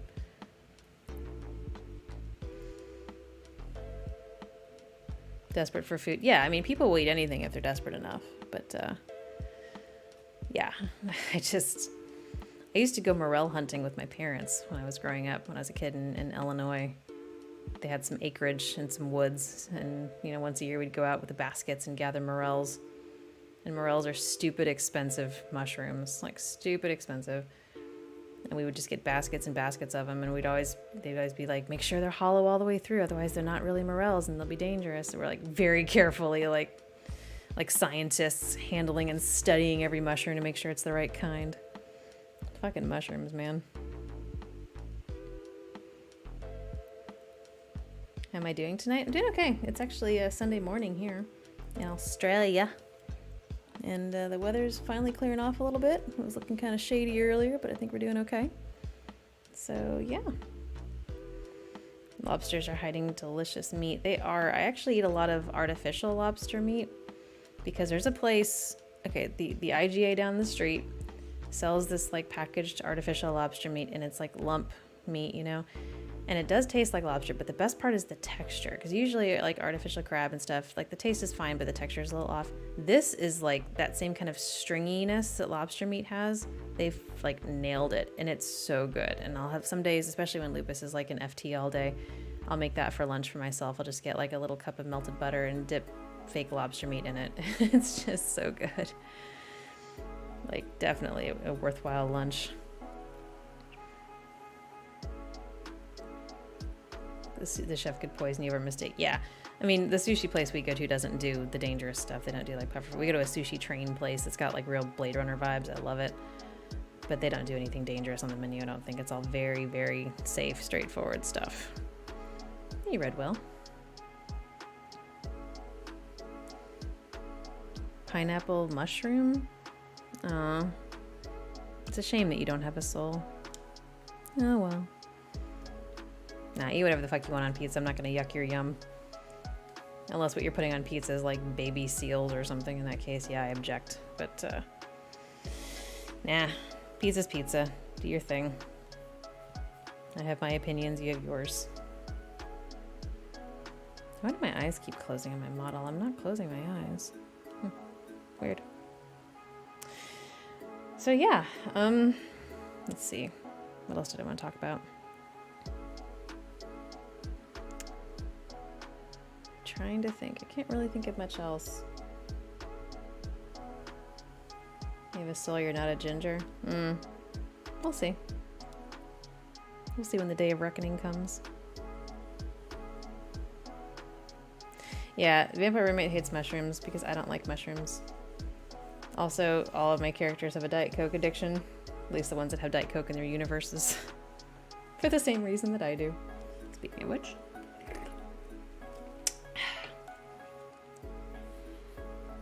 Yeah, I like little things that make the characters relatable or have a little personality. Like, those things do matter. They add a little something. Everything could drop back into Final Fantasy? Yes. Yes, I do. Lupus and I were talking about that the other day, how it's kind of calling to us a little bit. I don't know. I was so into it for a while there, and then just kind of not. I think I burned myself out on it a little bit, but it is fun, and I probably should get back into it. Yeah, we'll see. I stopped paying for it, so I guess I could always go back. The Siren Song of Final Fantasy XIV. It's a good game. I really like it. It's really, really good. I know there's people that just have played it for years and will keep playing it. I have not played any of the Far Cry games. No. The stuff I play over on Twitch tends to be pretty chill. Or things that just don't take a lot of thought or a lot of, like, trying to explain. I don't really have a genre specifically. Like, I like chill stuff like Stardew and Potion Craft and, you know, Super Auto Pets, but I also like, you know, Crab Champions and 20 Minutes Till Dawn and things like that, which are a little more runny, shooty. I like Baldur's Gate. That's a fun one. Haven't really streamed that one lately. Lupus and I've been playing that off stream a bit.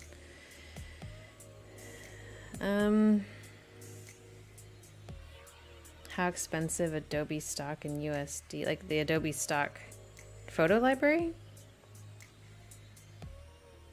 Because I do have a subscription to that, and it's like 10 credits a month you get for it, I think. And I want to say it's like 30 USD a month. 90% sure. I might be canceling it though because of their issues with AI content. I don't want to pay for AI generated content. It's not copyrightable. It's bullshit. I hate it. Fuck AI art and everything about it. Gross. So, yeah. FNAF is weirdly chill. It's okay.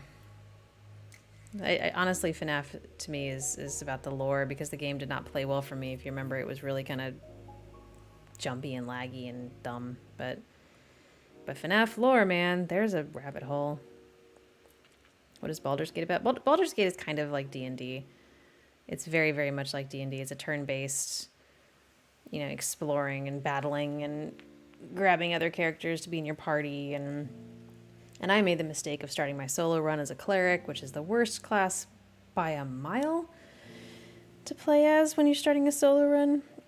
It worked better the second time in the co-op run. But I also play a cleric in my like regular D&D, so I just created her again in the game. I'm nothing if not consistent. But honestly, my D&D character is the only character that I play or do that doesn't like have a foundation of looking like me. Like all of my thumbnails and stuff and all my characters sort of have the same look. But not her. She's a tiefling, so she doesn't look anything like me.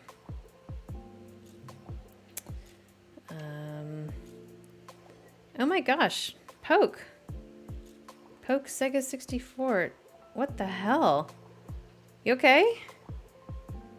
Long-time listener, first-time commenter. You're definitely my favorite audio roleplay channel out there. Just thought I'd show some appreciation. Have a good... Oh my gosh, that's so sweet of you. Thank you. That's way above and beyond. What the hell? Jesus, that caught me off guard and broke my head just a little bit. Oh, man.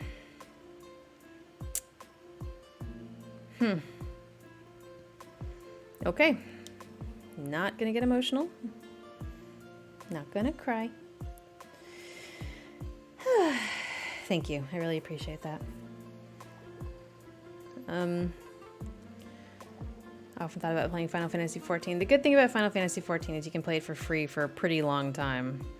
So you can get pretty into it before you actually need to pay for it. So it's definitely worth the play. It doesn't play like the others, obviously. It's a totally different format, but it's fun. It's worth playing, I think.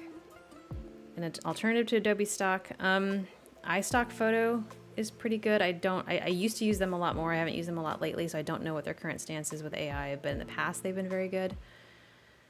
There's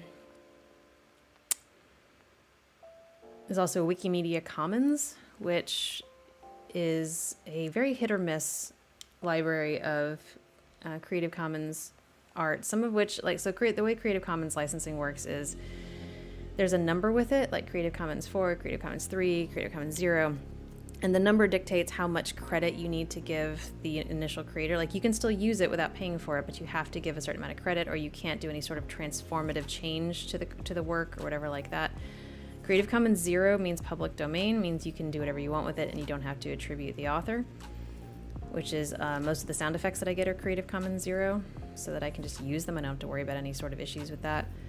And most of the content created by the government is Creative Commons 0. That shit goes automatically into the public domain, like photographs the Navy takes or photographs NASA takes. Those things are always public domain right out of the gate. But Wikimedia Commons is a good aggregator. You just got to check the licensing on everything you use there and give attribution where it is required, because that is how licensing works. And in my case, I also commission a lot of art because it's just easier. Although it's getting harder and harder to commission art because you got to be careful you're not, using a quote-unquote artist who's just throwing stuff into an AI generator. So yeah, keep that in mind.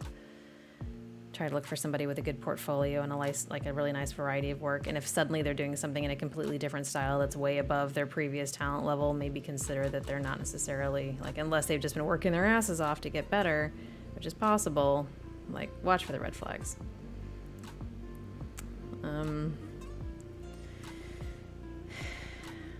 Yeah, AI is bullshit. Is half-orc in the game? Yeah, I think it is. I think half-orc is in Baldur's Gate. Somebody corroborate that for me, but I'm 90% sure half-orc is in there. There's a lot of different races in there. A lot of good... it's very D&D adjacent. I'm not going to say it's full-on D&D, but it seems to be getting... The thing about Baldur's Gate is it seems to be a nice entry point for a lot of people into D&D style, with that universe and how the spells work and turn-based play and stuff like that. So it feels like a lot of people are getting into D&D because of it, which is great. Love that. I love my D&D group. It's awesome. We're probably going to try and do a one-off campaign for Halloween that's going to be goofy as fuck, but I'm there for it. So stay tuned. I'll probably stream that one, actually. I don't usually stream the D&D games, but I'll probably stream that one. Do I take suggestions for audio roleplay scenarios? I will always welcome suggestions. I obviously will not guarantee that I will use them. But people are always welcome to there's a channel on the Discord called Inspiration Point, which is specific to making suggestions. And there's also, you can just leave stuff in the comments on the audios. People will do that sometimes. I will always consider it. I have a brand to maintain. So when people make suggestions that are way outside of my brand, there was a guy for a while who desperately wanted me to do a bunch of audios about me being in a family of goblins or orcs that actively eat the listener. I'm not going to do that. That's not really in my wheelhouse. But yeah, I will always take suggestions and I will consider them. I will give them my due consideration. Always. How can we be sure that I don't look like a tiefling? Well, if I had horns, I'd look a lot more badass than I do right now. That's for damn sure. I do love my tiefling, though. She's great. She's got a lot of backstory in our D&D game, so it's fun to take her out and walk her around in Baldur's Gate. Let her shoot things.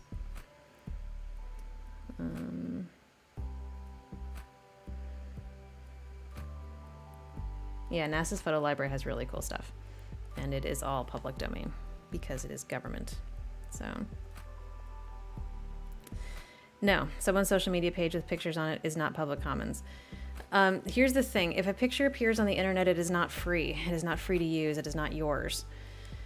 Pictures are the product, and the ownership of pictures comes down to who created it always, and this includes photographs. When you're looking at a photograph, it's the property of the person who took it, not the person who is in it. This is an important distinction. Whoever created the property owns the property. And that property can be placed all over the internet if that person wants to. They can put it on their social media, they can put it on their art station, they can put it on their, whatever. It doesn't change the fact that that is their property and nobody else has the right to use it. You cannot use art that you did not produce unless you ask permission, and you get that permission in writing, or you pay for it. You pay for licensing, and you pay for the correct licensing, and I'll get to that in a second, or it's public domain and it is tagged as such. The thing that people do way too much, and this used to be a big problem in the audio community, and for a while it was a scandal, and then people backed off of it a little bit, is that people will just take a picture they like, stick it on their thumbnail, and put in the description, credit to the artist. They don't name the artist because they don't care to know who it is, and they sure as shit don't have permission to use that image. But they think just putting credit to the artist is enough. You cannot do that. And this includes for private use. You can't just take people's shit and use it. It's not allowed. So, what I mean by private use is it doesn't matter if you're not monetized or not, because people are like, well, I'm not making money off it, so it's fine. No, it isn't. It's still not yours. You still cannot take it. So whether you're monetized or not, at the end of the day, if you don't own the content, you cannot use it without permission. When it comes to licensing, you got to be very careful. When I purchase art for commissions, when I purchase the art for my thumbnails, I always read the fine print, and I always request from the artist that they give me commercial licensing, because a lot of times the default license is just for personal use. They're drawing something for you, they're making you art, you can use it for personal use, but you can't use it on a monetized channel. So frequently the artist will add an extra fee for a commercial license. I get that in writing. It shows that I have the right to use this art that they produced for commercial purposes. I can use it as a thumbnail, I can use it on merch. Sometimes merch is the line. If you look at the general licensing agreements on things like Adobe stock, you can use those things for things like thumbnails, for things like, anything digital like that, but you cannot use them. A standard license cannot be used for printing and distributing on merchandise. Like, that is a line for a lot of commercial licensing. So you have to read the fine print and you have to be sure. So yeah, you cannot just take something that somebody's posted on their social media or on their personal website or on, whatever, if it does not belong to you, and it doesn't if you didn't make it. You have to have made it to own it. Otherwise, you must have permission. Even if the permission is just reaching out being like, hey, do you mind if I use this for such and such? If they say, yeah, sure, go ahead. Again, get that shit in writing every time. And also consider that they might revoke that permission later unless you paid for it.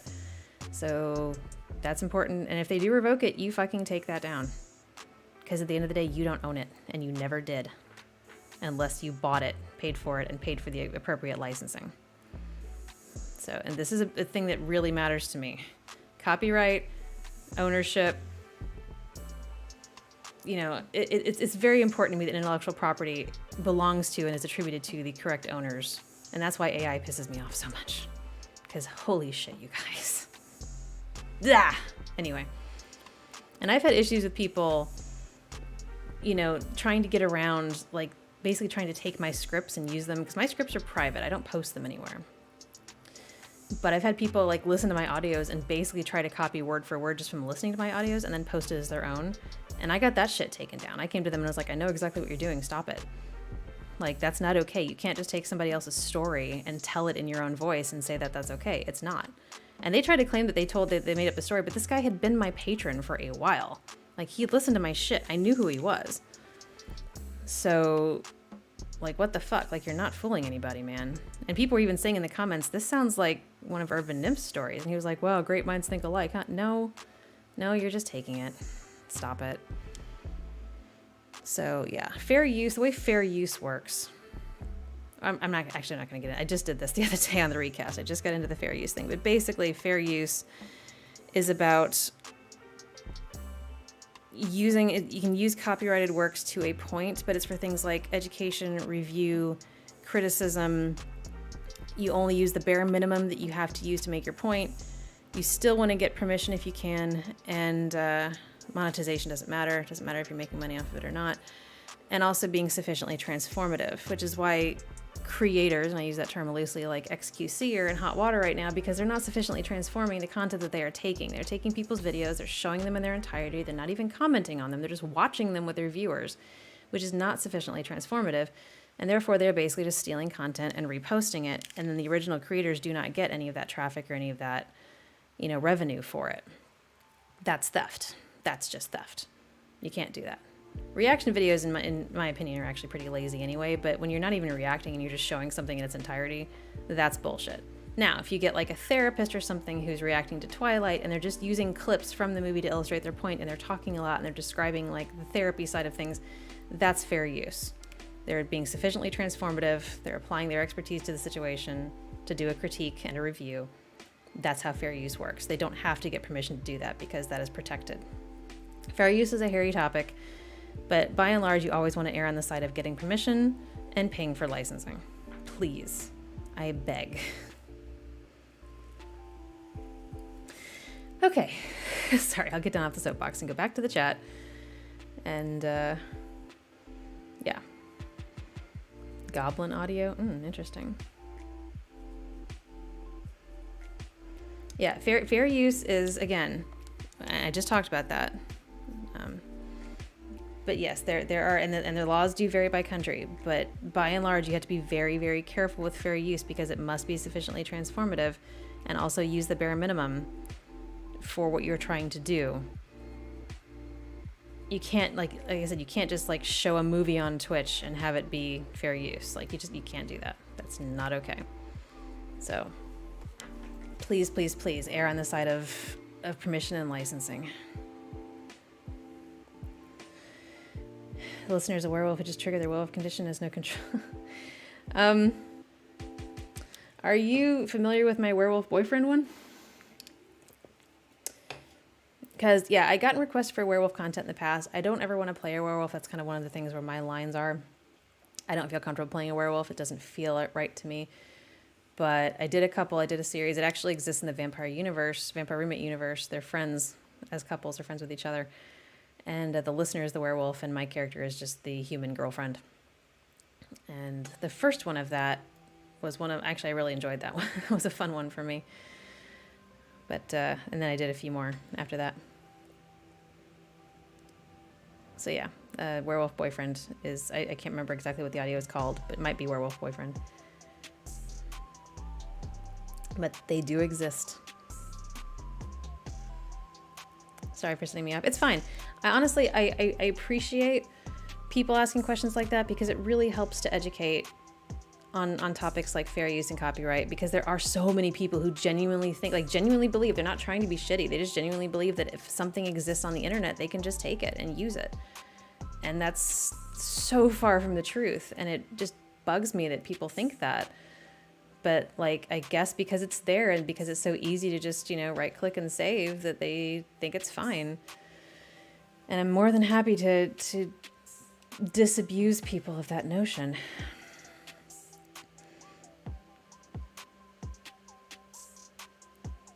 Yeah, fair use is, it's a legal defense. And most of the time, like, fair use is, so a lot of fair use, like, litigation comes down to how shitty the original content creator is, because sometimes, like, people will weaponize DMCA takedowns in an effort to not have any criticism of their content up. You see this a lot with, like, books and movies and shit, where, like, they don't want anything critical of their content to come out, so they try to DMCA everybody who has anything bad to say about it, and that's obviously not legal. That's a misuse of DMCA takedowns. That said, fair use is a moving target, and the interpretation of it can very much vary from case to case. So yeah, when in doubt, and that's most of the time, please, please, please license and get permission for things. It's always safer to do that. Even Weird Al, who's completely protected, you guys know Weird Al, he's completely protected by fair use because of parody. Parody is one of the protected categories of fair use. He doesn't have to get permission for the songs that he parodies, but he does anyway, every single time, because it is just the right thing to do. It's just the correct thing to do. And it saves you a lot of headaches later if somebody changes their mind, which has happened to him in the past. People have decided not to play nice and they don't want their stuff parodied anymore. So there's a few of his songs that are no longer out there or hard to find, or he only performs live because of that reason. But he still goes along with the initial creator's wishes, even if they're shitty, because that person owns the property. So, yes. Let's see. Playing a were corgi. Wolfing out might be the first one, yeah. You're right, that's probably the first one.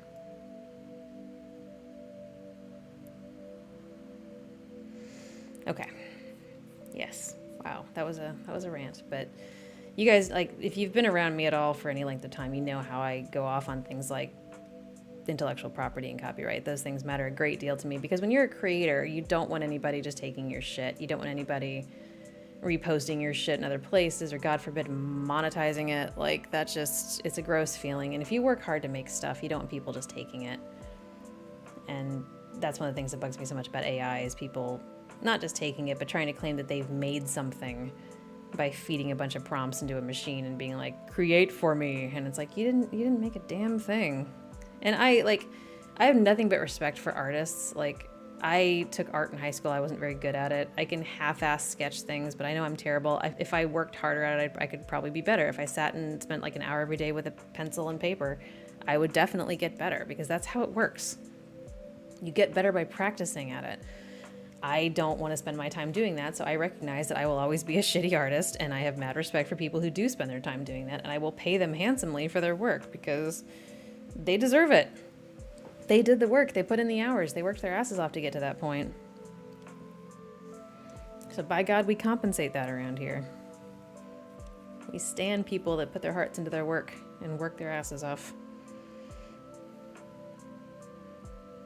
Do I like horror movies? I'll be honest, not really. They don't really do it. And the same goes for horror games. Jump scares do nothing for me. I feel bad every time I play a horror game. Sometimes over on Twitch, the patrons will want me to play a horror game, because every week I let the patrons vote on what I play, or people will just push for it. So I'll play something like Outlast, or, you know, something like that. And I feel bad. I genuinely feel bad, because I don't react the way I think people want me to when I play those games. I don't jump, I don't scream, I don't, you know, freak out. I just kind of go through the game. And then people are like, why did that not bother you? And I'm like, I don't know, because it's not real. You know, like, if it's not real, I'm not going to react. I react more to seeing like a spider on my wall in my house than I do to stuff like that. So I feel like it's kind of wasted on me. And same for movies. Jump scares don't do anything. I don't like a shit ton of gore. I think it's gratuitous and stupid. Like, the human body only has so much blood in it, for one thing. So if you smear a whole room with it, that's unrealistic, unless it's more than one body, I suppose. But also just like watching people suffer, like watching someone dig somebody's intestines out or something while they're screaming, like, that doesn't do anything for me. It's just miserable.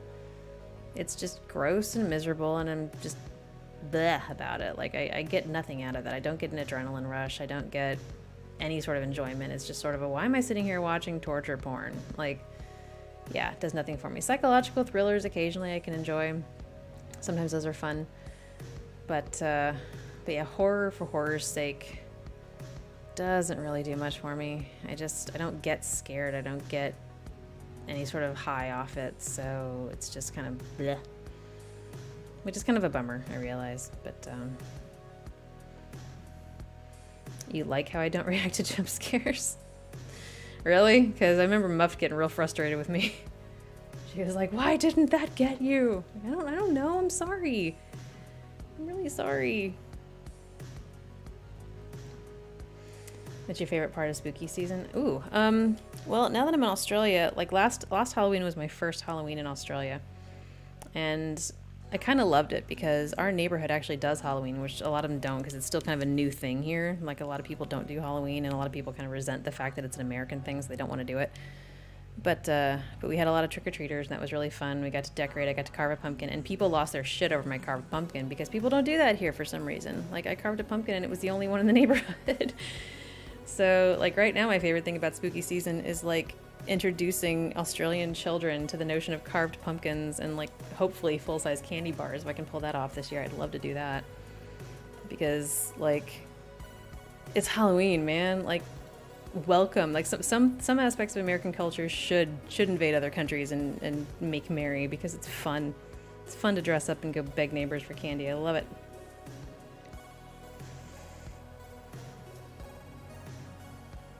Considering the number of things in my immediate environment down here that can unalive you. I mean, I've been here over a year and I've never seen a snake in person. I've only seen like snake tracks. And I've only seen a handful of spiders. The biggest one was outside, and it was a wolf spider, so that's not really, like, that's not gonna fuck me up. The only thing that's really bitten me is ants. I got chewed up by ants last week, and that sucked. But it's my fault for kneeling on the ant hill and not realizing it was there when I was doing landscaping. So, yeah, I mean, I just don't really have a lot of encounters with native threatening wildlife. Honestly, the magpies scare me more than anything, but I'm working on the magpies. I have a pair of magpies over by this place that I walk near, a preserve that's got like kangaroos and stuff in it. And there's this pair of magpies, and I've been watching them for a few months now, and I realized like this is kind of where they're nesting.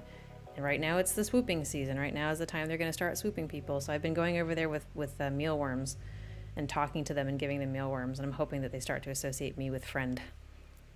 I'm working at it. It's a process. I'm training the local magpies to not kill me. That's my whole goal right now. A favorite Halloween themed movie that isn't a horror movie? I mean, everybody loves Nightmare Before Christmas, right? That's a good one. Halloween themed movie. Hocus Pocus is cute. There's some things that I feel like I watch just because it's that time of year and you're supposed to watch it. I don't know if I super love them. I just sort of put them on. I'll think about it. Can't think of any more. Happy birthday. Thank you. Full-size candy bars. Yeah, I did that one time when I lived in Florida, and I loved it, and I want to do it again. And the favorite part was how kids would figure out that was the house that gave the full-size candy bar, so they would circle back, try to do it again. And I kept a backup bag of like the mini candy bars, and when I saw them come back, that's what they would get.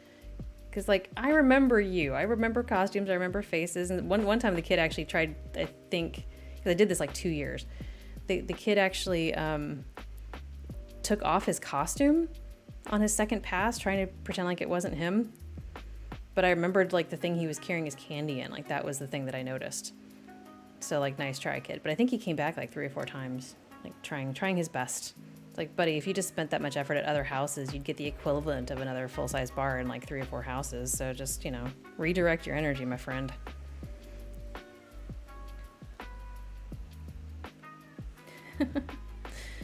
You're not asking too many questions. You guys' questions are welcome. That's the point of this. This is like a Q&A hangout thing to celebrate 4 years of this bullshittery existing. And you can post all the random BS you want. You are totally allowed to do that. Doesn't bother me at all. Training them to obey me? I mean, that would be the next step now, wouldn't it? Not sure how, though. I want them to bring me shiny things. That would be my goal. I know ravens are better at that, but it's not really my birthday. It's the channel's birthday. It's 4-year Channelversary, so it's the birthday of the channel. My birthday is in March, so they're about 6 months apart. Another week of Eek. Yeah, maybe in the future. I'll be honest, I loved the week of Eek. I absolutely loved that project, and it didn't do well at all. Like, it's just not, I guess, my core competency. The brand of the channel is a cozy, comforting adventure type vibe, and the week of Eek was deliberately meant to be more uncomfortable, more spoopy, and people did not vibe with it much at all. So, and I promoted the shit out of that too, because I really thought it was going to be something, and yeah, no, people didn't care for it. This month, I'm aiming, God, I hope I can pull it off. I'm aiming to do a pretty massive collab for Halloween. The script is written. I've got the VAs in place. I just need to get them all into a single Discord chat and start distributing lines. That's actually what I'm gonna do later today. But, yeah. So not Week of Week this year, but definitely something for Halloween if I can pull it off.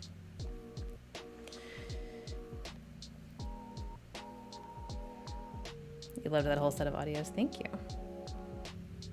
What day in March? The 19th?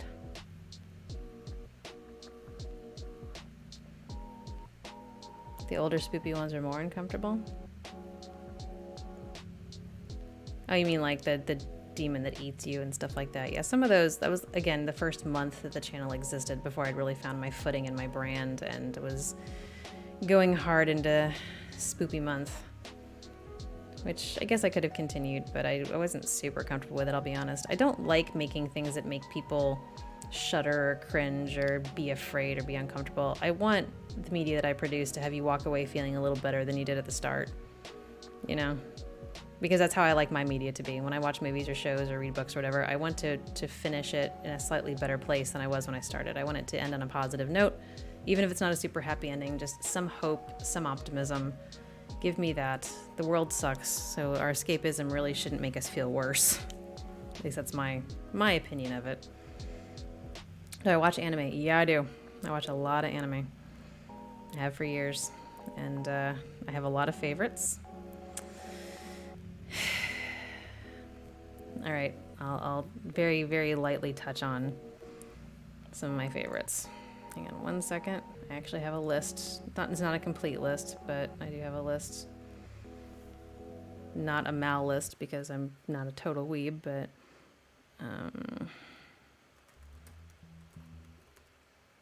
let's do that. Okay. Boom. All right, things I really liked. Assassination Classroom I really like. Ouran High School Host Club I really liked. I watched My Hero Academia for several seasons and then kind of fell out of it. Promise Neverland I liked, but only the first season because the second one doesn't exist. Do not at me. Fruits Basket and Toradora I really liked. Noragami I really liked.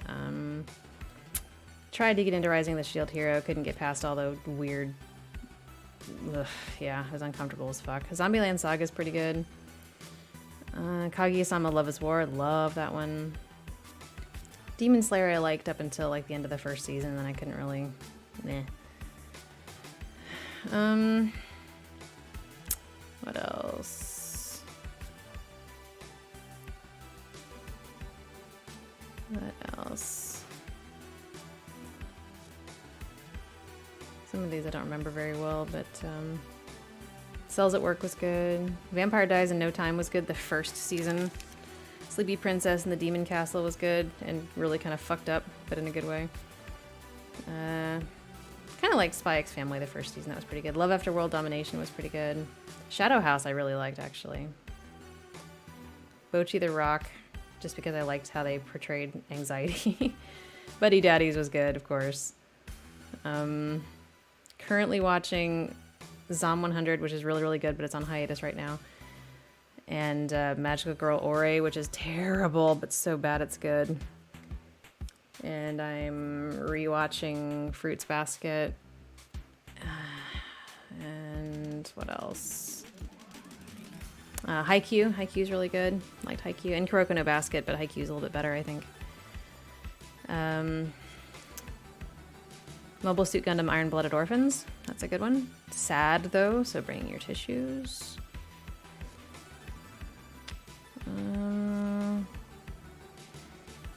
Is it in a spreadsheet? No, it's just in a list. I don't read a lot of manga. I probably should, but I don't. So I have not read that one. About the breakup audio.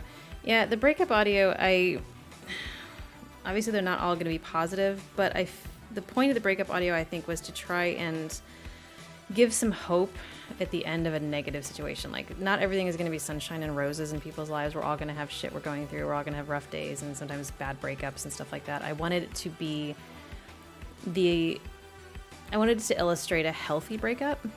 Like, we still very much care about each other. It's just this dynamic that doesn't work. We can't give each other what we need. We can't be what we need for each other. And that's not a failing on anybody's part. It's just a recognition of a fundamental incompatibility. But it doesn't change the fact that we care and we want to part on good terms. So for that one, it was less about, happy endings. I don't really do happy endings, but it was more about ending on a note of optimism and hope, which is, there's probably somebody better out there, a better fit, and we still do care about each other and we want each other to be okay.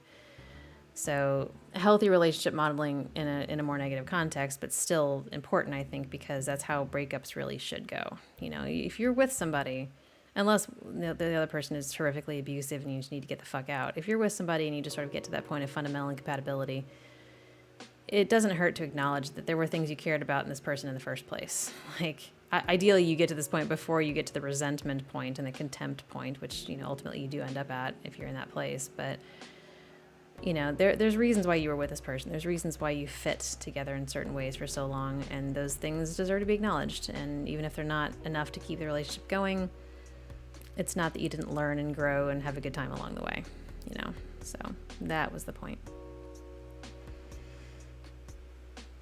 Oh, the sleep paralysis demon with the plot twist. Yeah, I'm glad you liked that one. I enjoyed that one too.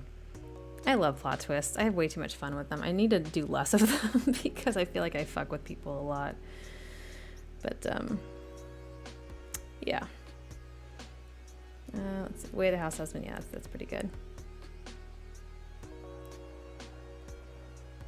Have I seen the anime Monster? I don't think so.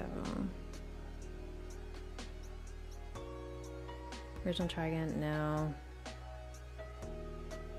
Drop by to say congrats for 4 years. Thank you. Yeah, I've watched a lot of anime and a lot of it I don't remember. I watched all of Initial D. I watched, oh god. Screw it. I'm trying to remember, and there's just a lot. I tend to get very, like, I'll watch it and then I kind of put it out of my brain and go on to the next one. Like, I don't always, if it doesn't stick with me, if it doesn't really super stand out as, wow, that was great. Like, the first season of Promised Neverland absolutely did that. The first season of Promised Neverland was amazing and like, stuck with me for a really long time. But if it doesn't do that, then I will probably forget, or at least sort of like, you know, it's fine. Not full on forget, but just like, it doesn't linger, you know? It doesn't stick around. And that's okay. There's nothing wrong with that. Some anime isn't meant to, like, if I could remember all of it intensely, then my brain wouldn't have any room for anything else, you know? Fairy Tail. I have not watched Fairy Tail. I know a lot of people that have. I watched Dragon Ball, of course. Oh, fuck. Some of Sword Art Online, of course, because everybody watches that. But I gotta say, Sword Art Online Abridged, definitely the way to go. I watched that before I watched Sword Art Online. I'm glad I did it in that order. It was definitely worth it. Do I play video games? I stream video games. I stream 5 days a week over on Twitch under the same username, Urban Nymph. So yes, I play a lot of games. Right now, my favorite games are things like Crab Champions and 20 Minutes Till Dawn, and what else? Hold on, let me see what's on my desktop right now that I like. Paleo Pines was pretty cute. I like that one. Been playing a lot of Spyro because you guys like that. I like Baldur's Gate, of course, right now. Bloons is always a fun fallback for a chill stream. Hades, I really like Hades. Risk of Rain 2, I might be a tiny bit addicted to. And things like, you know, Power Wash Simulator and stuff like that that are just nice ways to sit back with you guys and hang out. So, good shit.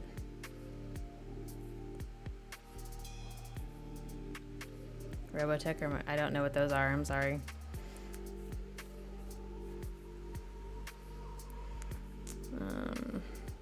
Is it weird that you're one of the content creators whom I admire and look up to? I don't think that's weird. Is it weird for you? I just do what I do. Write scripts, tell stories, world build, try to advocate for healthy relationships and good communication. I just do my thing. Yeah, Dragon Ball Z Abridged is good too. All these squares make a circle. I do love the Abridged, they're always good.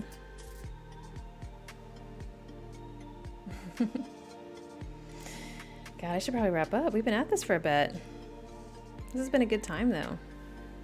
I hope you guys like hangouts like this. I enjoy them. I think we have a good time. I think we vibe pretty well, and I'm always happy to answer your questions about pretty much anything, you know, how the channel works, my life, stories, the lore. Got a lot of lore, guys. These stories got a lot of lore, much of which you have not heard because there hasn't been a reason to put it in there yet. I'm not going to exposition dump on you because that's bad storytelling. So,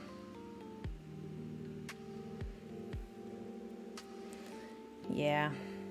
This feels like a good place to wrap it up. Don't know Robotech or Macross. Are you gatekeeping me on anime here right now? Are you doing that? Because, I mean, I have watched anime for years and years, and I usually have 2 to 3 shows going at once, but if you're going to gatekeep based on just the shows that you know and like, then I feel like that's a problem.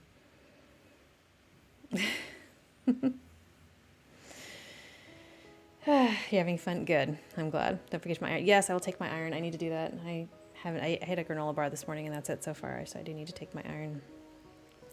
What advice would I give to someone who's struggling to find the motivation to pursue their dreams? Okay, so the thing about motivation is it does fail. Where motivation fails, discipline has to kick in. And this is true of anything you want to do in your life. Working out, eating better, whatever. It's easy to be motivated at first. It's easy to be like, oh yeah, this is what I want to do and I'm going to do it. Motivation always drops off. Always, always, always, always. Discipline has to kick in. You have to have the discipline to keep going and keep making what you want to make and doing what you want to do, even if you don't feel it. Because if you rely entirely on motivation, you're just going to be pushed around by the waves of your moods, and that's not a way to live. For me, discipline comes in the form of setting deadlines for myself, which I do not miss. Whether my audio is dropping on a Monday and the damn thing's not done Sunday morning, I'm going to stay up and work on it until it's done. I have deadlines. I realize all of my deadlines are self-imposed. Monday and Friday audio drops are my choice. I choose to drop audios on those days. That said, I put that shit everywhere. It's in my banners. That information is everywhere. I lock myself into it, and I do not let myself drop a ball. If I have a deadline, I keep it. And it doesn't matter how tired I am or how sick I am or how meh I feel or how much writer's block I have, which does happen a lot. There's so many times I just don't want to write. I'm tired, and I've written a lot lately, and I'm on page like 70 or 80 of this month's script file, and I'm just worn out, and I don't have any ideas, and I'll go poke my friends and be like, you got any ideas? But I still make myself do it. I will sit and brute force. There are so many scripts I've written that I literally just brute forced my way through because the discipline had to kick in. The motivation was not there. So 1,000% do that. Oh my god, Siege, what the hell? Thank you so much for the super chat. Congratulations on 4 years. I really love your stories. Thank you. Thank you. I appreciate that.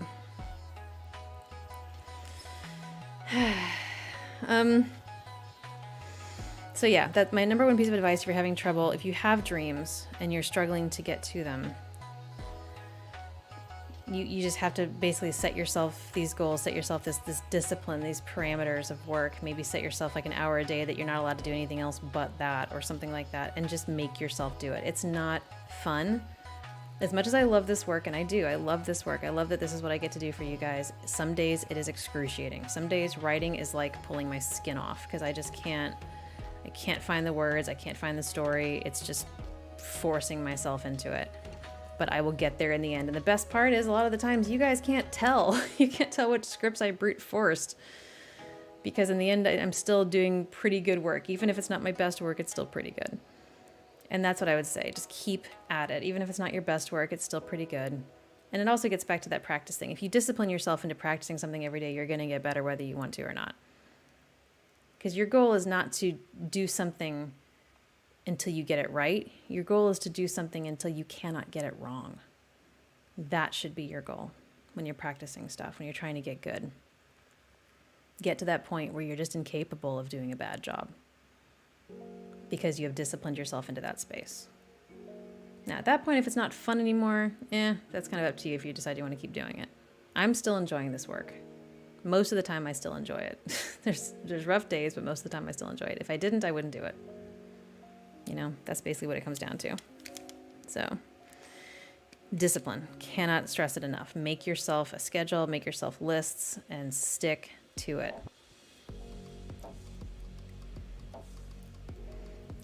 It means I'm good at what I do. I have you fooled. I have you fooled. Yeah, and there's a lot of people that say it's fun to do until it becomes your job and then it's less fun. And that is true to a point because I can't slack. I can't just be like, I don't feel like writing an audio this week. I'm not going to do it.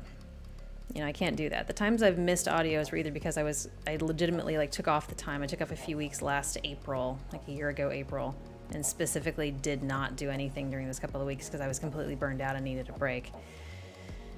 Or if I have like technical issues or something like that. There's been times I've been in Airbnbs with terrible internet, things like that, but I still do my best to hit that window every time, and I give myself very few excuses.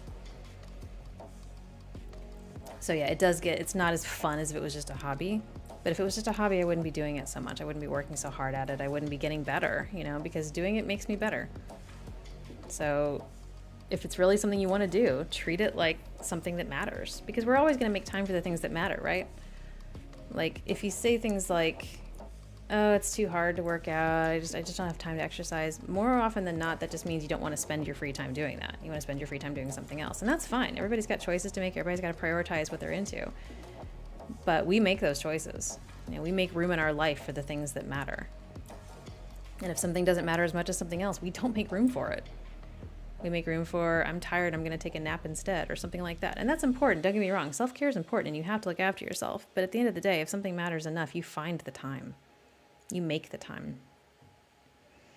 So, anyway, on that incredibly preachy note, I will wrap up. Thank you guys for hanging out. 4 years of Urban Nymph audios, 644 audios, 7.5 million views. You guys are amazing. You guys are why I can do this. None of this would exist without you. You're amazing, amazing people, and your support and care and comments and likes and all that stuff, they mean so much. I read every comment, I do. So it matters to me. You guys matter to me. And yeah, I can't, I'm trying not to get too emotional, but thank you. Thank you guys so much. So, on that note, I'll be on Twitch tomorrow for a new week, new game. I've got a new game about World War II, I think, that I'm going to play. We're going to see. I'm going to see. And until then, as always, be good.